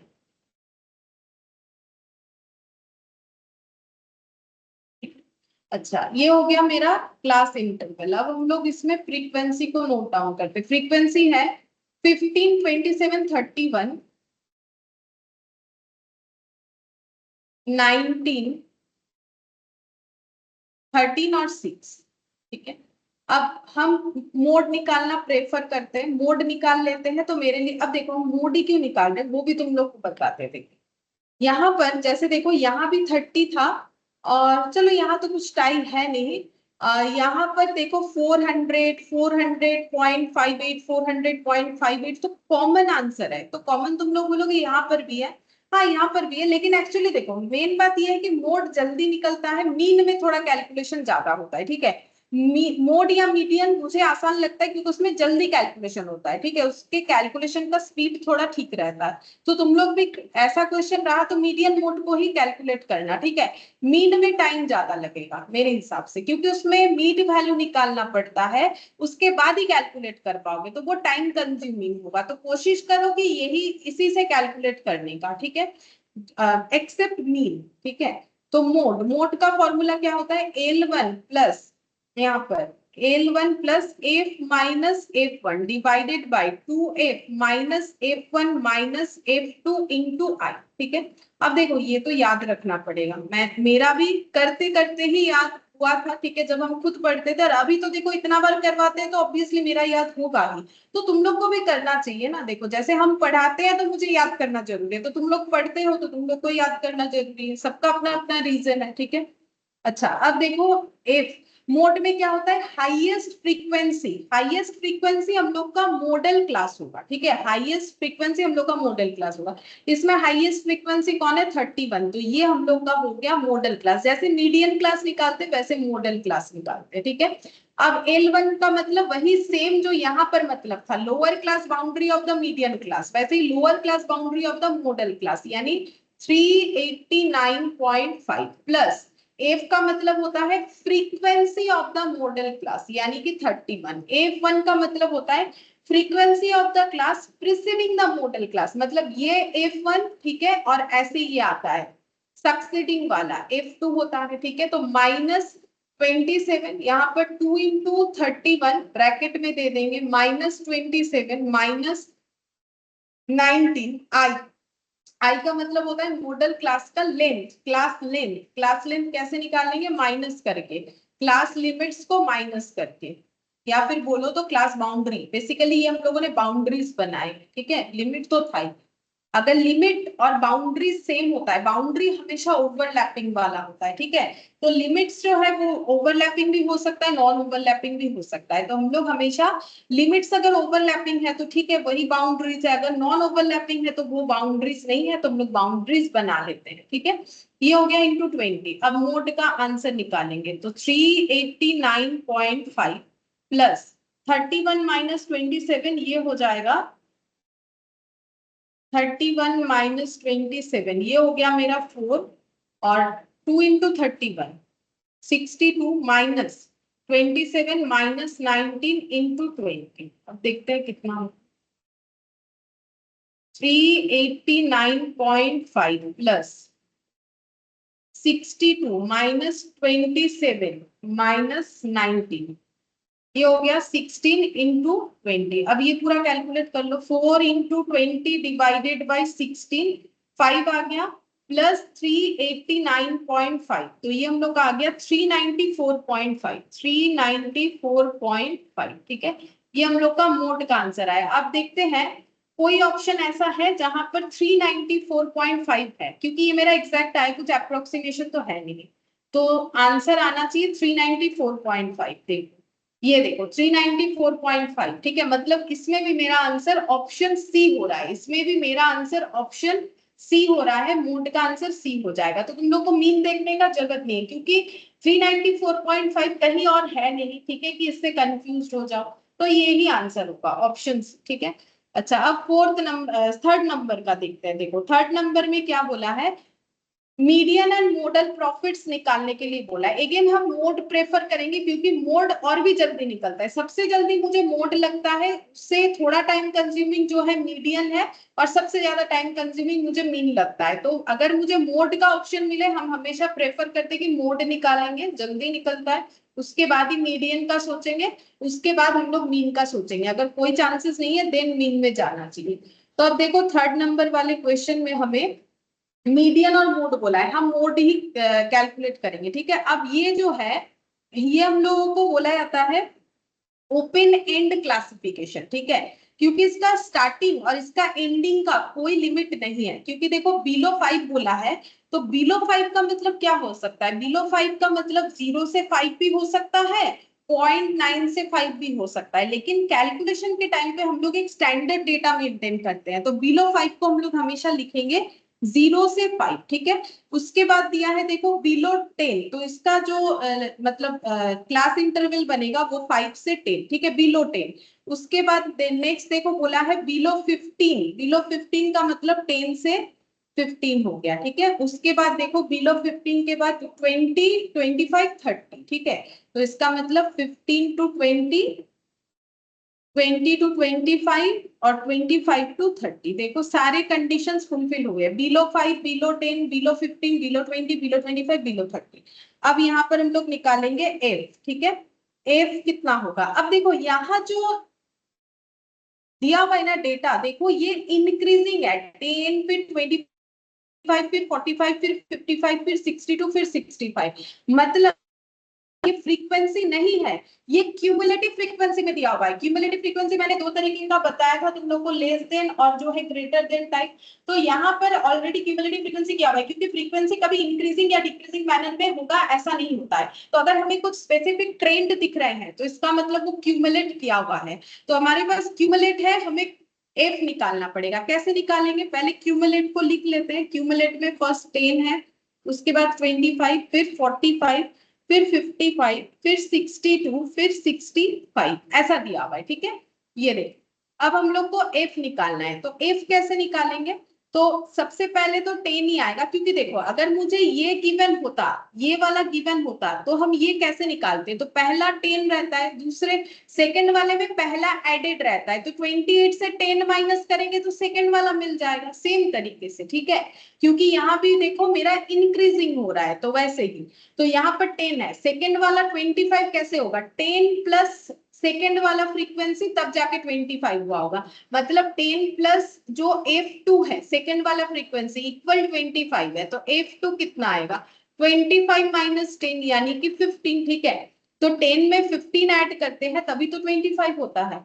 अब 25 में कितना ऐड करने से 45 होता है, ऑब्वियसली 20, तो थर्ड वाला मेरा 20 आएगा। अब 55 में जो है, सॉरी 20 में कितना ऐड करने से 55 होता है, 35, ठीक है। तो ये मेरा कितना, नहीं सॉरी ये गलत लिख दिया, एक सेकेंड।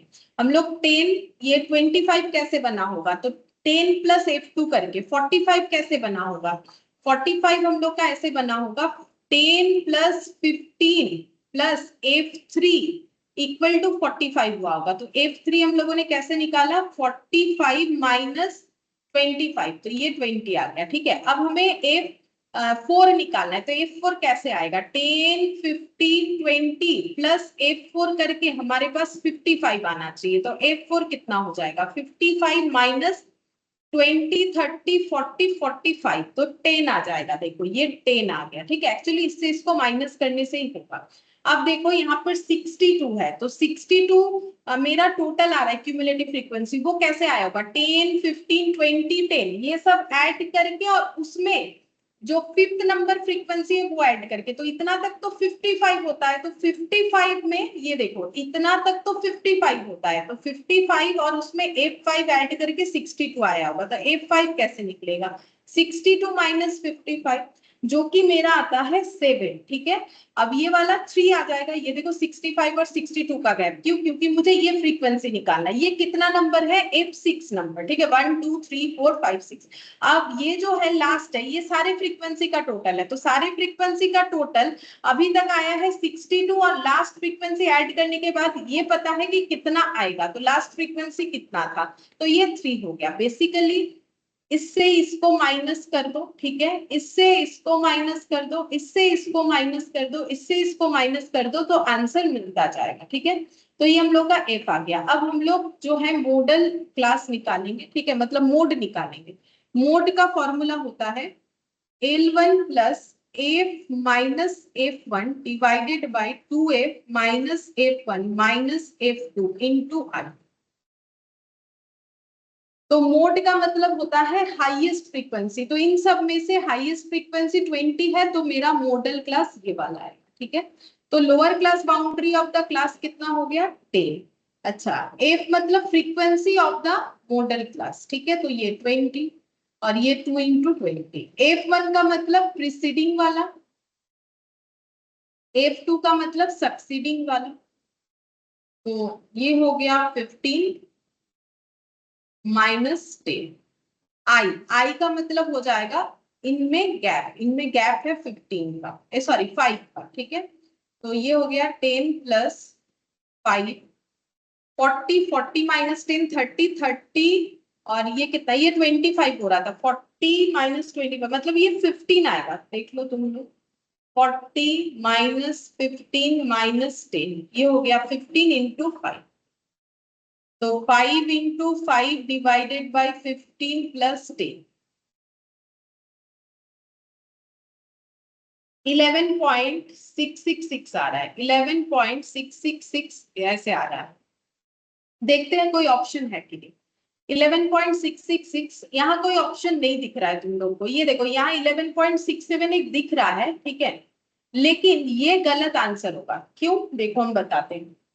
यहाँ पर बोला है प्रॉफिट 1000 में है, सोचो प्रॉफिट 1000 में मतलब ये सभी डेटा जो है हमारे पास ये इन 1000 में होना चाहिए, मतलब ये भी मैंने जो आंसर निकाला है ये 1000 इन 1000 तो है, इन 1000 तो है, बट वैल्यू तो इन 1000 में नहीं निकला है, तो वैल्यू को इन 1000 में निकालने के लिए इनटू 1000 करना चाहिए। तो कर दिया, कितना आ गया 11,666, ठीक है 11,666 अगर हम पॉइंट को इग्नोर करते हैं तो इतना, ठीक है, रुपीज, क्योंकि ये प्रॉफिट है, रुपीज इतना होगा, इतना 1000, ठीक है 11,667 ये मेरा आंसर होगा। अब देखो इसके आगे ना रुपीज नहीं लगा हुआ है, कैसे पता चलेगा, पहला बात है इसके आगे रुपीज नहीं लगा हुआ है, इसके आगे भी रुपीज नहीं लगा हुआ है, तो ये सब का आंसर होगा नहीं, क्योंकि देखो मेरा ये प्रॉफिट बता ही दिया है, प्रीवियस डेटा में ऐसे कुछ नहीं बताया, तो प्रॉफिट का आंसर रुपीज में आएगा, तो जो रुपीज लिखा हुआ है वही ऑप्शन सही होगा, दोनों में से कोई है, ठीक है। तो ये वाला होगा, इंटू 1000 कर दिया, ये आ गया। बाकी कंफ्यूजन रहता है देन तुम लोग को मीडियन भी निकालना पड़ेगा, जो कि ये आएगा। अगर मीडियन निकालते हो ये कभी नहीं आएगा, ये वाला आएगा, ठीक है, तभी जाके तुम लोग का आंसर सही आएगा। तो देखो मैंने तो बता दिया कैसे देखोगे, रुपीज से तुम लोग पता कर सकते हो अगर रुपीज वाला डेटा है, ठीक है।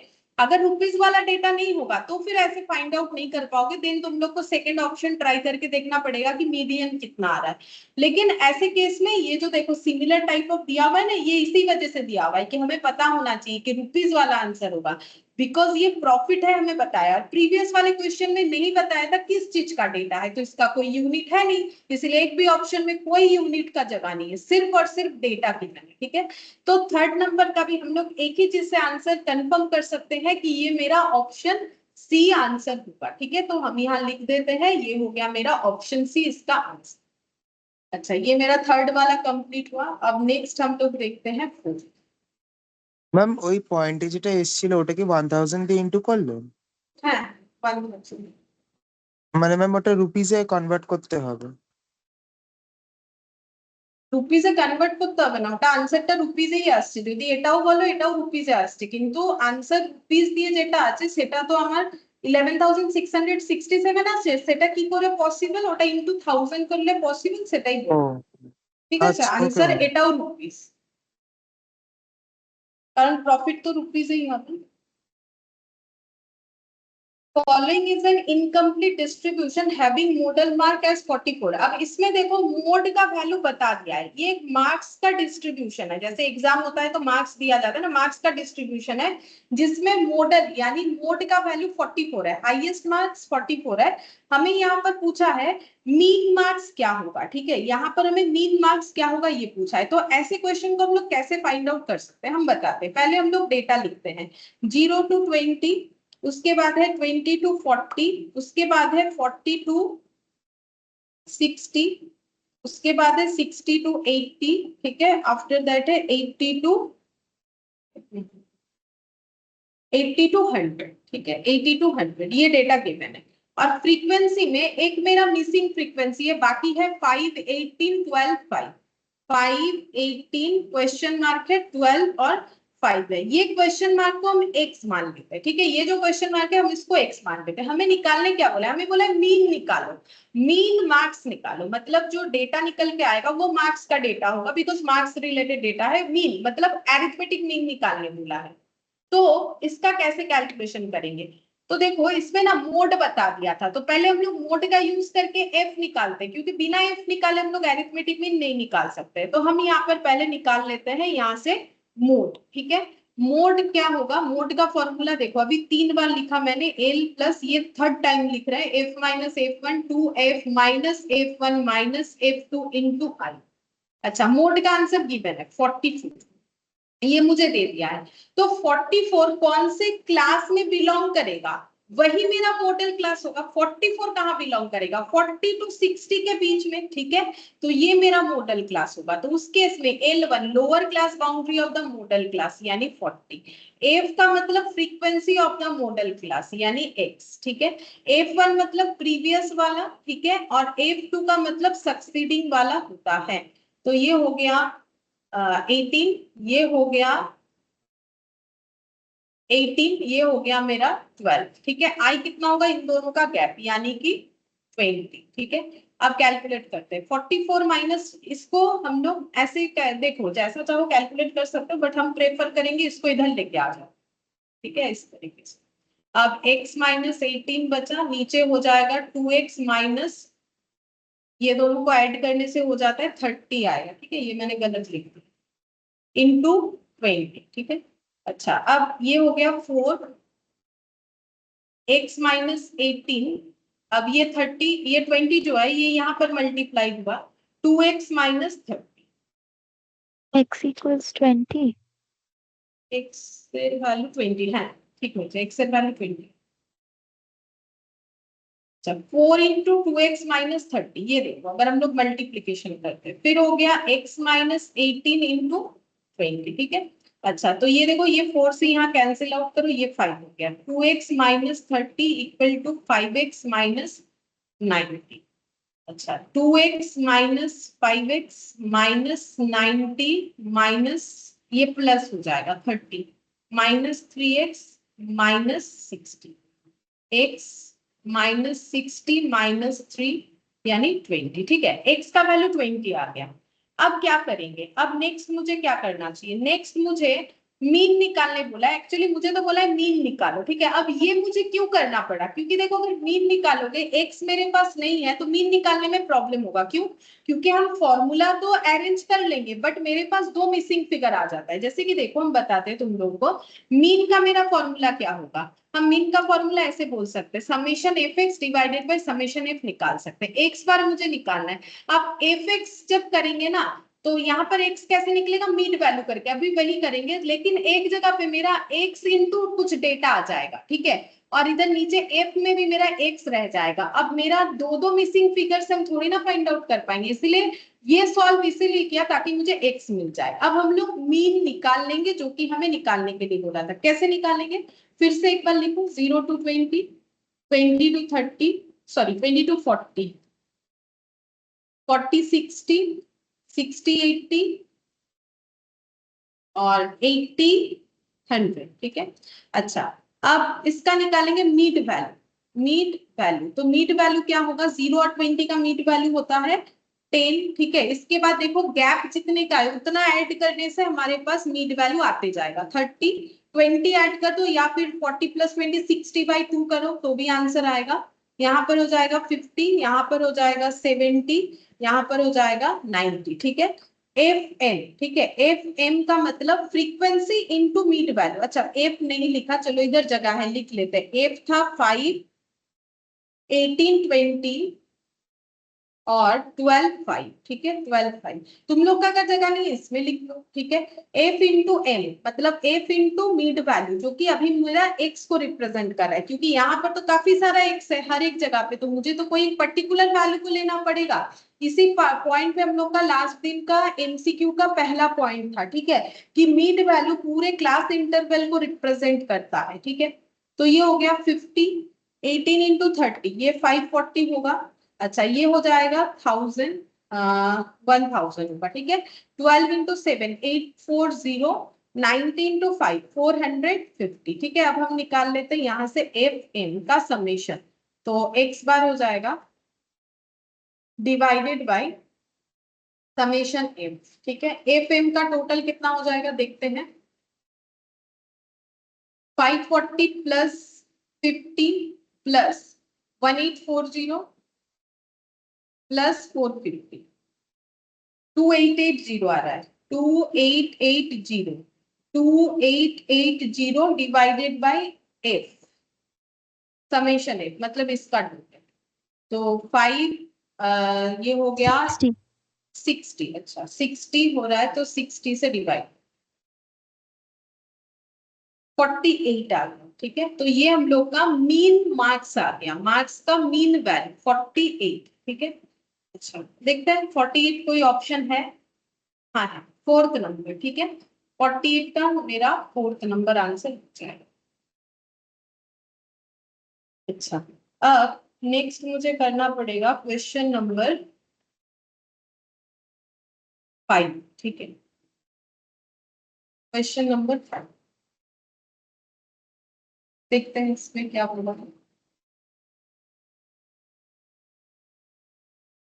इसमें बोला है देखो, the data relating to the daily wages of 20 workers. हमें टोटल 20 वर्कर्स का डेटा दिया हुआ है, ठीक है। और डेटा ऐसे दिया हुआ है 20 वर्कर्स का जो है वेजेस दिया हुआ है 1 2 3 4 5 6 7 8 9 10 11 12 13 14 15 16 17 18 9, हाँ 20 वर्कर्स का हमें पूरा डेटा दिया हुआ है।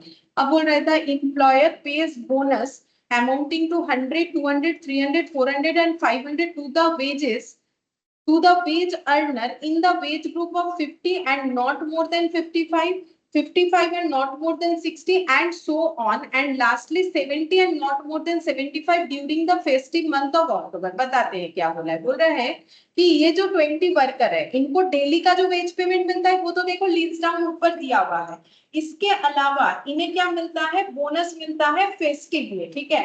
और बोनस का जो यहाँ पर ग्रुप बताया गया है ना, कैसे बताया गया, बोनस कितना दिया जाता है, किसी को 100 तक, किसी को 200, किसी को 300, किसी को 400, किसी को 500, किसको कितना बोनस दिया जाता है। बोलते हैं जिनका वेजेस 50 के अंदर है, मतलब 0 to 50 के अंदर है, उनको 100 रुपीज दिया जाता है। जिनका वेजेस नॉट मोर देन 55, मतलब जिनका 50 से लेके 55 के बीच में, उनको 200 दिया जाता है।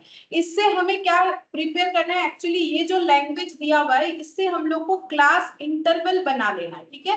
फिर टैली मार्क करके तुम लोग को आंसर देना पड़ेगा, इससे हमारा क्लास इंटरवल बन जाएगा। तो तुम लोग बनाओ जैसे मैंने बोला उस तरीके से क्लास इंटरवल बनाओ, फिर उसके बाद उसका हम लोग बनाएंगे टैली मार्क्स, ठीक है। तो टैली मार्क्स करने के बाद हमें आंसर मिल जाएगा।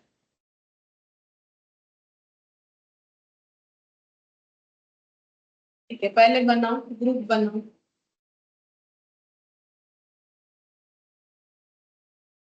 0 to 50, 50 to 55, 0 to 50, 50 to 55, उसके बाद 0 to 50 नॉट मोर देन 55, फिर 55 एंड नॉट मोर देन 60, तो 55 से लेके 60 देखो 5 5 का ही गैप हो रहा है, 60 से लेके 60 से लेके and so on and lastly 70 and not more then 75, मतलब ऐसे ही चलता जाएगा। तो 60 से 65, फिर 65 से 70 और 70 से हो जाएगा 75। देखो लास्टली कहां तक जाना है, बोला है नॉट मोर देन 75, ये हमारा लास्ट रेंज होगा, ठीक है। और इसमें बोनस क्या क्या मिल रहा है वो देखो, बोनस कैसे मिलेगा। पहले वाले ग्रुप पे जो आते हैं उनको मिलता है 100, 200, 300, 400, 500। अच्छा, 100, 200, 300, 400, 500, ये मेरा 500 तक क्यों होना चाहिए। In the wage group to the wage earner in the wage group of 50 and not more than 55। अच्छा, 50 एंड नॉट मोर देन मतलब मेरा यहाँ से नहीं, यहाँ से स्टार्ट, ठीक है। 50 एंड नॉट मोर देन 55 मतलब 50 से 55 के बीच में, यानी यहाँ से स्टार्ट होगा। 0 से 50 का जरूरत नहीं है। 100, 200, 300, 400 और 500, ठीक है। अब हम लोग को इसमें क्या लगाना है, टैली मार्क्स, ठीक है। टैली मार्क्स लगाएंगे, फिर यहाँ पर काउंट करेंगे फ्रीक्वेंसी, ठीक है। टैली मार्क्स लगाने के बाद काउंट करेंगे फ्रीक्वेंसी, तो हम लोग को आंसर मिलेगा। अच्छा, टैली मार्क्स का रूल्स क्या है। टैली मार्क्स में हमें क्या करना है, चेक करना है कि कहां पर कौन सा वर्कर का डेटा बिलोंग करेगा, ठीक है। कैसे चेक करेंगे, देखो हम बताते हैं। यहाँ पर जैसे कि देखो, पहला वेजेस है 50, ठीक है। तो जिनको 50 वेजेस मिल रहा है, ठीक है, कितने लोग हैं एक्चुअली, कितने वर्कर है वही तो हमें फाइंड आउट करना है। तो पहले मुझे मिला है 50, तो 50 को हम लोग कहाँ लिखेंगे, देखो 50 हम लोग का यहाँ पर आ जाए, 50 यहाँ पर है, मतलब ये 1 लग गया, ठीक है, ये वाला डेटा हो गया। फिर 55, 55 ये कहां पर जाएगा, 55 जो है 50 से लेके 55 में जाएगा या 55 से लेके 60 में जाएगा, ये तुम लोग को फाइंड आउट करना है। मतलब ये तुम लोग सोचो कि किस में जाएगा, 50 से लेके 55 में, ম্যাম ওটা 55 ওয়ান কেন হলো?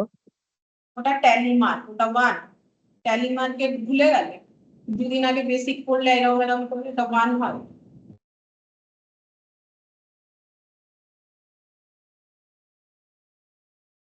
1 কেন হলো? 55 থেকে 60 অবধি হবে। 55 থেকে 60 তে যাবে, 55 से 60 में जाएगा, ठीक है।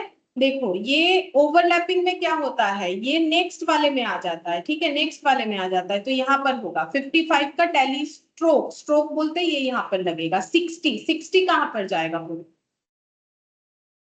60, 60 to 65 हाँ यहाँ पर आएगा। अच्छा, उसके बाद 58, 58 तो हम लोग फाइंड आउट कर ही लेंगे, 58 कहाँ पर जाएगा, 55 to 60 यहाँ पर आएगा, ठीक है।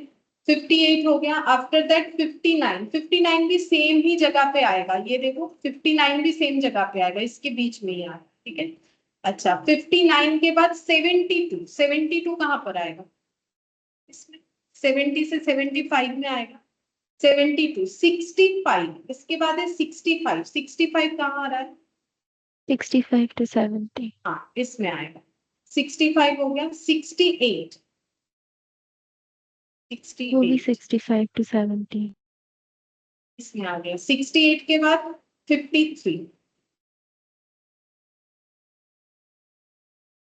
53 50, 50 मेरा यहाँ आ जाएगा, ठीक है, ये भी हो गया, इस पे लाइन लगा दी। 67, 65 से इसके पीछे 67, 58, 58 यहाँ। अच्छा, इसके बाद 63 यहाँ पर आ रहा है। 69, 69 यहाँ पर आ जाए। इसके बाद है 74, 74 यहाँ पर आ जाएगा। 74 के बाद 63, फिर से 63 है, 63 यहाँ पर आए, ठीक है। अच्छा, इसके बाद 61, 61 यहाँ पर आए, यहाँ 61, ठीक है। अच्छा, उसके बाद 57, 57 इधर। अब 4 लगने के बाद स्ट्रोक ऐसा लगाया जाता है, 5th नंबर वाला, ठीक है। इसका रीजन भी मैंने बताया था ताकि वो क्लियरली समझ में आए, इस वजह से ऐसे किया जाता है, ठीक है। ये हम लोग का हो गया ये वाला 57 क्या शायद, हाँ तभी इसे मैंने लिखा होगा। उसके बाद 62, फिर 64, 62 कहाँ पर आएगा, यहाँ पर आ जाएगा, इसमें भी वही लगता है, ठीक है। 62 हो गया। अब 64 मतलब यहाँ पर आ जाएगा, 60 यहाँ पर आ जाएगा, ठीक है। तो ये हो गया 3 फ्रीक्वेंसी, ये हो गया मेरा 5, ये हो गया 5 + 1 6, ठीक है। ये 5 है, ये 1 6, और यहाँ पर हो गया 4, और यहाँ पर हो गया 2। अब इसका टोटल 20 आना चाहिए, क्योंकि टोटल 20 वर्कर्स है, तो इसका टोटल हम लोग का 20 आना चाहिए। देखते हैं, 4 + 6 10, 10 + 5 15, 15 और यहाँ पर 5 मिला के हो गया 20, ठीक है। 20 आंसर आ गया। अब हम लोग को बोला है एवरेज बोनस पेड पर वेज अर्नर, ठीक है। एवरेज यानी कि हमें मीन निकालना है, एवरेज यानी हमें मीन निकालना है, ठीक है। चलो मीन निकालते हैं। तो हम लोग सबसे पहले मीन वैल्यू निकाल लेते हैं, ठीक है। तो ये देखो ऑलरेडी हम लोगों का कैसे करना पड़ेगा, ये तो बोनस दिया हुआ है, एवरेज बोनस बोला है, तो ये मेरा एक्स हो गया, ये एफ हो गया, एफ एक्स कर लेते हैं, ठीक है। तो 3 × 100 300, 200 × 5 ये हो गया 1000, ठीक है। और 6 × 3 18 और 00, 4 × 4 16 00, ये हो गया 10 00, टोटल करके 1 2 3 4 4000 और यहाँ पर हो गया 800 600 और 300, 800 600 और 300, तो ये हो गया 5700, ठीक है। 5700, तो x bar average bonus summation F x divided by summation F, तो 5700 रुपीज में होगा। और क्योंकि ये रुपीज का वैल्यू है, बोनस का जो आंसर है ये रुपीज में है, ठीक है। तो ये मल्टीप्लाई करोगे तो रुपीज हो जाएगा, डिवाइडेड बाय 3, तो ये आ रहा है मेरा 285 रुपीज 285, देखते हैं रुपीज 285, यानी ऑप्शन सी हो रहा है, ठीक है। मेरा आंसर आ रहा है ऑप्शन सी। तो 5th का ऐसे होगा। तो ये टैली मार्क वाला क्वेश्चन था, जो ऑलरेडी हम लोग स्टैटिस्टिकल डिस्क्रिप्शन ऑफ डेटा में टैली मार्क्स पढ़ चुके हैं, ठीक है। उसके बेसिस पे ये दिया।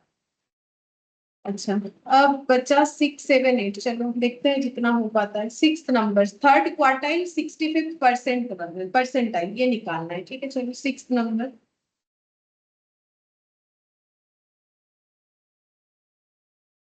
क्या क्या डेटा दिया हुआ है देखो। लेस देन 10 बोला है, मतलब 0 से 9, 10 to 19, 20 to 29 ऐसे करके लिख लेते हैं, ठीक है। तो यहाँ पे लिख लिया मैंने, 0 से 9 पहले आएगा, फिर आएगा 10 to 19, देख लो जैसे बोला है वैसे ही लिखा है, लेस देन 10, 10 to 19, बाकी दिया हुआ है 20 to 29, 30 to 39, 30 to 39 और 40 to 49 और 50 to 59। अब इसको ओवरलैपिंग करना पड़ेगा, हाँ करना तो जरूरी है, तभी आंसर सही आएगा। लेकिन हम थोड़ा सा इसमें शॉर्टकट लेंगे, टाइम थोड़ा कम है, इसीलिए हम चाहते हैं कि पूरा कंप्लीट कर ले, 2 ही क्वेश्चन बचेगा। एक बार दिखाते क्या शॉर्टकट लेंगे। फ्रीक्वेंसी में लिखो 5 18 38 29 2, 5 18 38 29 और 2, ठीक है। तो ऐड करने से 5 में 18 ऐड करने से होता है 23, 23 में 38 ऐड करने से होता है 61, 61 में 20 ऐड करने से होता है 81, 81 में 9 ऐड करने से हो जाएगा 90, 90 में 2 ऐड करने से हो जाएगा 92, जिसको हम लोग कैपिटल एन या समेशन एफ से डिनोट करते हैं। अब हम लोग को बोला है निकालने के लिए क्वार्टाइल और परसेंट जो है परसेंटाइल, तो हम क्वार्टाइल निकालते हैं, उसमें जो ऑप्शन से आंसर आएगा, और परसेंटाइल निकालने का जरूरत नहीं है, जो ऑप्शन से मैच होगा वही हो जाएगा। तो क्वार्टाइल तो निकालना है, कितना नंबर निकालना है, 3rd क्वार्टाइल यानी Q3 निकालना है। फॉर्मूला क्या होगा, जैसा मीडियन का होता है, L1 प्लस यहाँ पर भी होगा N/2 minus CF divided by F into I, पर कितना है यहाँ पर 3 मल्टीप्लाई होगा, ठीक है। अच्छा, n/2 कैसे निकालेंगे, n/2 तो हम लोग को पता है, n है हम लोग का 92 डिवाइडेड बाई 2, तो देखो 3 इंटू 92 डिवाइडेड बाई 2 करने से कितना आता है, इंटू 3, तो ये हम लोग का हो गया 138। ठीक है, अब 138 मुझे क्यूमुलेटिव फ्रीक्वेंसी में, नहीं सॉरी थोड़ा गलत हो गया लग रहा है, 138 नहीं होगा, 92 डिवाइडेड बाई 2 46। ओ क्वार्टाइल बोला है ना, सॉरी मैंने 2 लिख दिया है, देखो मीडियन के जैसे गलती से, ये 4 होगा ना, क्वार्टाइल है तो 4 होगा, ये 4 होगा। अच्छा, तो 92 डिवाइडेड बाई 4, फॉर्मूला रेक्टिफाई करो, 4 होगा, तो ये हो गया 69, यहाँ बाकी जगह रखते हुए 69। अब 69 मुझे क्यूमुलेटिव फ्रीक्वेंसी में ढूंढना है, यहाँ 0 to 5 तक डेटा है, यहाँ 0 से 23, यहाँ 0 से 61, यहाँ 0 से 81, मतलब 69 मुझे यहीं पर मिलेगा क्योंकि यहाँ 0 से 81 तक है, तो ये मेरा हो जाएगा क्वार्टाइल क्लास। ठीक है, ये मेरा क्वार्टाइल क्लास हो जाएगा। अब हम क्या करेंगे, मुझे तो सिर्फ यही वाला चाहिए, इसको हम थोड़ा चेंज कर देते हैं, शॉर्टकट यही लेंगे, 30 में 0.5 लेस करेंगे 29.5 होगा, इसमें 39.5 हो जाएगा, बस इसको चेंज किए, सारा चेंज नहीं किए, तो थोड़ा जल्दी हो जाएगा और कुछ नहीं। तुम लोग चाहो तो पूरा भी चेंज कर सकते हो, बट एग्जाम में ऐसे ही करना अगर आता है तो यहाँ पर 29.5, यहाँ भी 29.5 हो गया।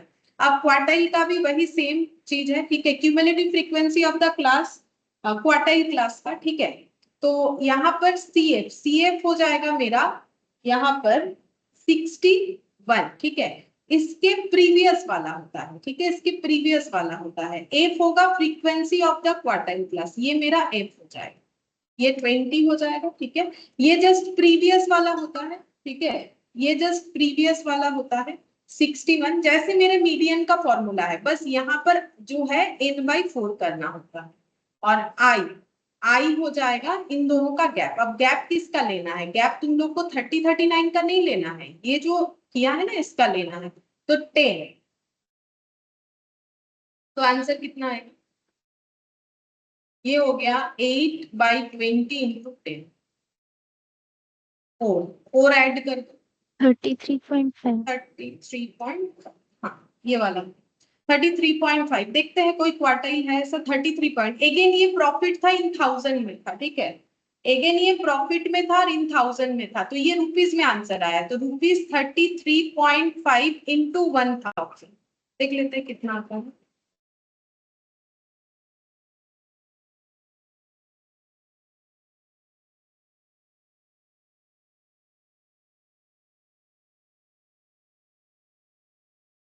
रुपीज 33,500 देखते हैं, 33,500, ये देखो ये वाला 33,500। ठीक है, तो इसका मतलब बाकी कहीं पर भी नहीं है, देखो बाकी कहीं पर भी नहीं है, ये क्वार्टाइल का आंसर पहला है, मतलब अगर तुम लोग खुद से परसेंटाइल निकालोगे तुम लोग का 29,184 आएगा, मतलब ऑप्शन ए हो गया। ठीक है, ऑप्शन हम लोग का ए हो जाएगा।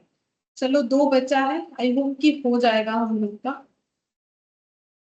नेक्स्ट हो जाएगा हम लोग का 7th नंबर। 7th नंबर देखते हैं। For the following incomplete distribution marks of 100 people, marks median mark हमें कैलकुलेट करना है, what is the mean mark. Median mark 32 है, हमें मीन फाइंड आउट करना है, बीच में लेकिन 2 फ्रीक्वेंसीज मिसिंग है। चलो हम लिख के दिखाते कैसे होगा। ये है मार्क्स 0 से 20, सॉरी 0 से 10, पहला हो गया 0 से 10, फिर 10 to 20, 20 to 30, 30 to 40, 40 to 50। थोड़ा जल्दी करेंगे, ठीक है, नहीं तो कंप्लीट नहीं होगा, और इसको हम रखना नहीं चाहते क्योंकि हो ही गया है हम लोग का 10। उसके बाद गैप है, कौन है इतना फोन करने पड़ना, नहीं उठा रहे फिर भी ठीक है, 5 और 10, 22 और 10 हो गया। ठीक है, अब हमें क्या करना है, अब इसका टोटल ना 100 होगा। ठीक है, अब ये कैसे मुझे पता चला कि इसका टोटल 100 होगा, क्योंकि बोला है कि ये टोटल 100 स्टूडेंट्स का मार्क्स का टोटल है, तो फिर नंबर ऑफ स्टूडेंट्स का टोटल 100 होगा, मतलब ये सब जब टोटल करेंगे तो हमारे पास 100 आएगा। ठीक है, अच्छा अब हम निकाल लेते हैं CF। अच्छा, हम क्यूमुलेटिव फ्रीक्वेंसी क्यों निकालते हैं, क्योंकि वो तो मीडियन में निकाला जाता है, बिल्कुल, क्योंकि मुझे मीडियन का वैल्यू पता है 32, तो क्यूमुलेटिव फ्रीक्वेंसी 10, उसके बाद 10 + 6, फिर इसमें 25 ऐड हो जाएगा, तो 35 + 6, इसमें 30 ऐड हो जाएगा, तो 65 प्लस एक्स, फिर इसमें y ऐड हो जाएगा तो ये हो गया, और उसके बाद 10 ऐड हो जाएगा तो 75 प्लस एक्स प्लस 1, ठीक है। और ये भी लास्ट का टोटल n यानी कि समेशन f यानी कि ये 100 है, ठीक है। अब मीडियन मुझे पता है फॉर्मूला, और मीडियन का formula L1 plus n/2 minus CF divided by F into I, ठीक है। मीडियन का आंसर मुझे पता है, क्वेश्चन खुद बता रहा है 32 होता है मीडियन, ठीक है। अब 32 कौन से क्लास में बिलोंग करेगा, वही मेरा मीडियन क्लास होगा, तो 30 से लेके 40 ये मेरा मीडियन क्लास होगा, ठीक है। 30 से 40 तो lower class boundary of the median class, और इसमें देखो हम लोग का ओवरलैपिंग भी था क्वेश्चन में, चलो इसमें हम लोग बच गए और कुछ नहीं करना पड़ा। n/2 तो n मेरा कितना होगा 100, मुझे तो पता है टोटल ऑफ n 100 है। CF का मतलब हो जाता है cumulative frequency of the class preceding the median class, मतलब ये मेरा CF हो गया यानी 35 प्लस x, ठीक है। और f कितना है, f का टोटल हम लोग का कितना हो जाएगा, तो f का टोटल हम लोग का हो जाता है, f का टोटल बोल रहे हैं, ये तो फ्रीक्वेंसी है ये वाला 30, ठीक है। अब i का मतलब दोनों मीडियन क्लास इंटरवल्स का गैप यानी कि 10, ठीक है। अब ये 30 इधर आ जाएगा तो 2 हो गया, ठीक है। ये 10 से इसको कैंसिल आउट करो 3, तो ऊपर क्या बचा 15 माइनस 35 माइनस x, ठीक है। अच्छा अब इसका कैलकुलेशन करते हैं, ये हम लोग का कितना हो जाएगा, ये 30 मैंने इधर ट्रांसफर कर दिया, ये 50 minus 35 minus x divided by 3 है, 3 बचा हुआ है तो 3 इंटू 2 6 हो गया, 50 माइनस 35 15 माइनस एक्स, ठीक है। अब यहाँ पर 6 माइनस 15 इक्वल माइनस एक्स, तो ये कितना हो जाता है -9, देयरफॉर x इक्वल 9, ठीक है। एक x हमें पता चल गया, x का वैल्यू हम लोग का 9 होगा।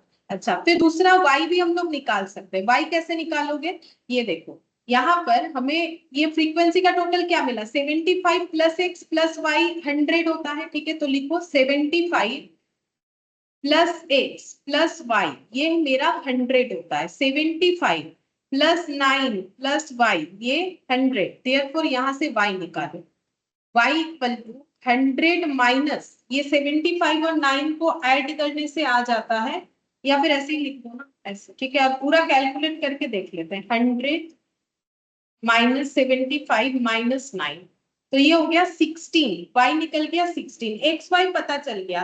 अब मुझे मीन निकालना है, चलो आसानी से निकल जाएगा। मीन कैसे निकालेंगे, 0 to 10, 10 to 20, 20 to 30, 30 to 40, 40 to 50 और 50 to 60, यही मेरा डेटा था, ठीक है।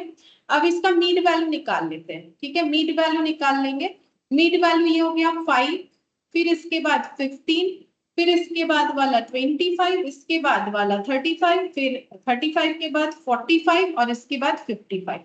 फ्रीक्वेंसी पता चल गया, इंडिविजुअली सारे फ्रीक्वेंसीज मेरे पास है, ठीक है। फ्रीक्वेंसीज मेरा क्या क्या है देख के लिखो, 10, उसके बाद x का वैल्यू, फिर 25 30, तो फिर 10, उसके बाद x का वैल्यू जो कि 9 है, उसके बाद हो जाएगा 25 30, फिर उसके बाद y का वैल्यू कितना आया 16, अच्छा और लास्ट है 10, ये देखो दिख रहा है लास्ट है 10, ठीक है। अब मुझे निकालना चाहिए एफ एम यानी फ्रीक्वेंसी और मीड वैल्यू, तो 5 इंटू 10 50, 15 इंटू 9 135 होता है, ठीक है। 25 में 625 होता है, 30 और 35 में 1050 होता है, चेक करके देख सकते हो, ठीक है। 45 और 16 में 720 होगा, और ये हो जाएगा 550, ठीक है। ये हो गया 550। अब इसका हम लोग टोटल करेंगे, तो summation F M divided by summation F करने से एक्स बार आ जाएगा, ठीक है। तो समेशन एफ तो 100 है, पहले से ही किया हुआ है, बस थोड़ा सा इसका कैलकुलेशन करो, 50 135 625 plus 1050 plus 720 plus 550 3130 divided by 100, 31.3 x बार 31.3 आएगा, ठीक है। अच्छा आप देखते हैं आंसर 31.3, मतलब सी, ऑप्शन सी, देखो एग्जैक्ट आंसर आया 31.3, लेकिन ये काफी लेंदी है क्वेश्चन, ठीक है। एंड लास्ट क्वेश्चन है, कर ही लेते हैं, ठीक है, बस लास्ट एक बचा है, तो नेक्स्ट दिन हम लोग कोरिलेशन रिग्रेशन स्टार्ट करेंगे। हमें यहाँ पर मोड निकालने, मोड बोल दिया है 66, हमें फाइंड आउट क्या करना है, मीडियन। ठीक है, चलो पहले वेजेस का डेटा है 30 to 40 जो दिया हुआ है वो लिख रहा है, फिर उसके बाद है 40 to 50, 50 से लेके 60, 60 से लेके 70, 70 से लेके 80, 80 से लेके 90।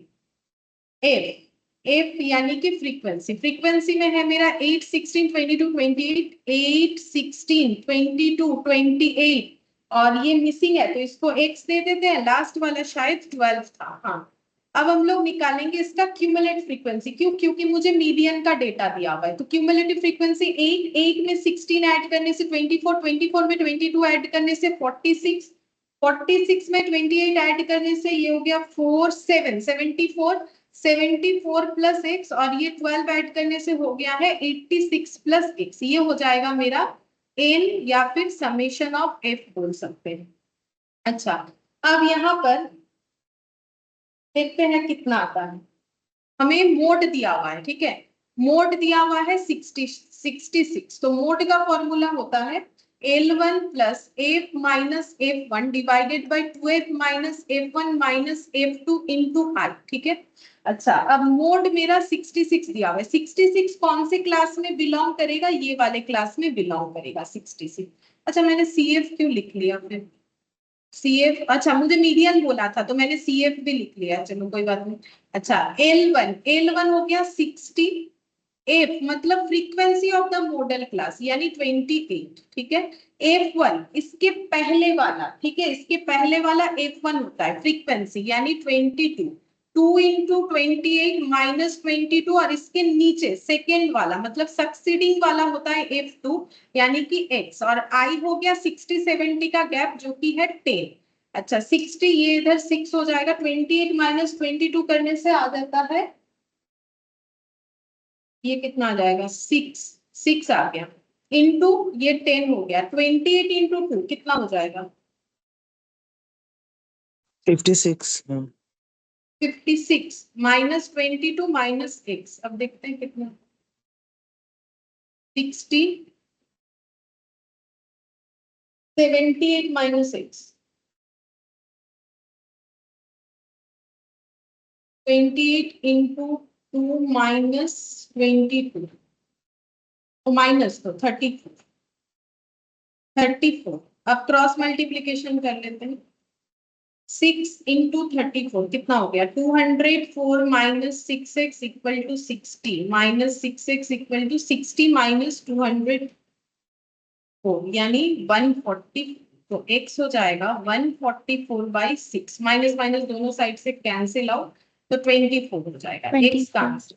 हाँ, x का आंसर 24 मतलब मेरा मिसिंग फ्रीक्वेंसी पता चल गया। अब मीडियन निकाल लेंगे आराम से, मीडियन निकाल, क्योंकि मीडियन ही पूछा था। ठीक है, L1 plus n by 2 minus CF divided by F into I. ठीक है, अब ये x जो है यहाँ पर इसका आंसर हमें पता चल गया, देखो टोटल ऑफ f कितना आएगा 86 प्लस x। ठीक है, ये अगर यहाँ पर नहीं लिख के ये डेटा लिख लेते तो ज्यादा बेटर होता। ये देखो 74 प्लस x होगा तो x अभी अभी हमारा कितना निकला 20, या 24 कर लेते हैं, ये हो गया 8, 98। ठीक है, 98 में 98 प्लस 12 ये डायरेक्टली कर लेते हैं, 98 प्लस 12 यहाँ पर जल्दी हो जाएगा 110। ठीक है, 110 हो गया। अब मीडियन क्लास निकालेंगे तो पहले 110 बाई 2 करेंगे तो 55 होता है। 55 कहाँ बिलोंग होगा, 55 हम लोग का यही वाला होगा, देखो 0 से लेके 74 में 55 होगा, ये तो 46 तक खत्म है, 55 यहाँ पर आएगा, यही मेरा मीडियन क्लास भी हो रहा है, तो लोअर क्लास बाउंड्री 60 हो गया। ठीक है, n by 2 पता चल गया। Cumulative frequency of the class preceding the median class मतलब ये मेरा CF हो जाएगा, 46 जो है ये मेरा CF हो गया। F मतलब frequency of the median class जो कि 28 है और इनटू I मतलब वही जो इधर गैप आया था 60 70 का 10 हो गया।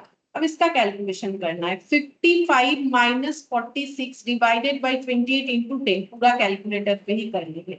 55 minus 46 into 10 divided by 28 plus 60, 63.214 ऐसा आ रहा है, देखते हैं क्या आंसर। 63.21, हाँ ये देखो ऑप्शन सी, रुपीज में आंसर है, रुपीज ही होगा क्योंकि ये वेजेस का डेटा था। 63.21 दिया है, 4 इन्होंने लिया नहीं, बाकी आगे बहुत सारा डेटा है, 21 तक लिया हुआ है, ठीक है। बाकी कोई कंफ्यूजन वाला आंसर है ही नहीं, सब 64 है, तो ये वाला होगा 63.21, ठीक है। तो ऑप्शन सी हम लोग का आंसर हो जाए, ठीक है। तो देखो कंप्लीट हो गया। वैसे ही 1 मार्क के लिए ये सब क्वेश्चन ज्यादा वैलिड होता नहीं है, फिर भी है तो मैंने एक बार करवा दिया कि एक बार प्रैक्टिस हो जाना चाहिए। तो measures of central tendency complete हो गया है। नेक्स्ट क्लास में हम लोग कोरिलेशन रिग्रेशन स्टार्ट करेंगे, ठीक है। फिर आज के लिए इतना ही। Fine. Bye. Thank you ma'am, bye.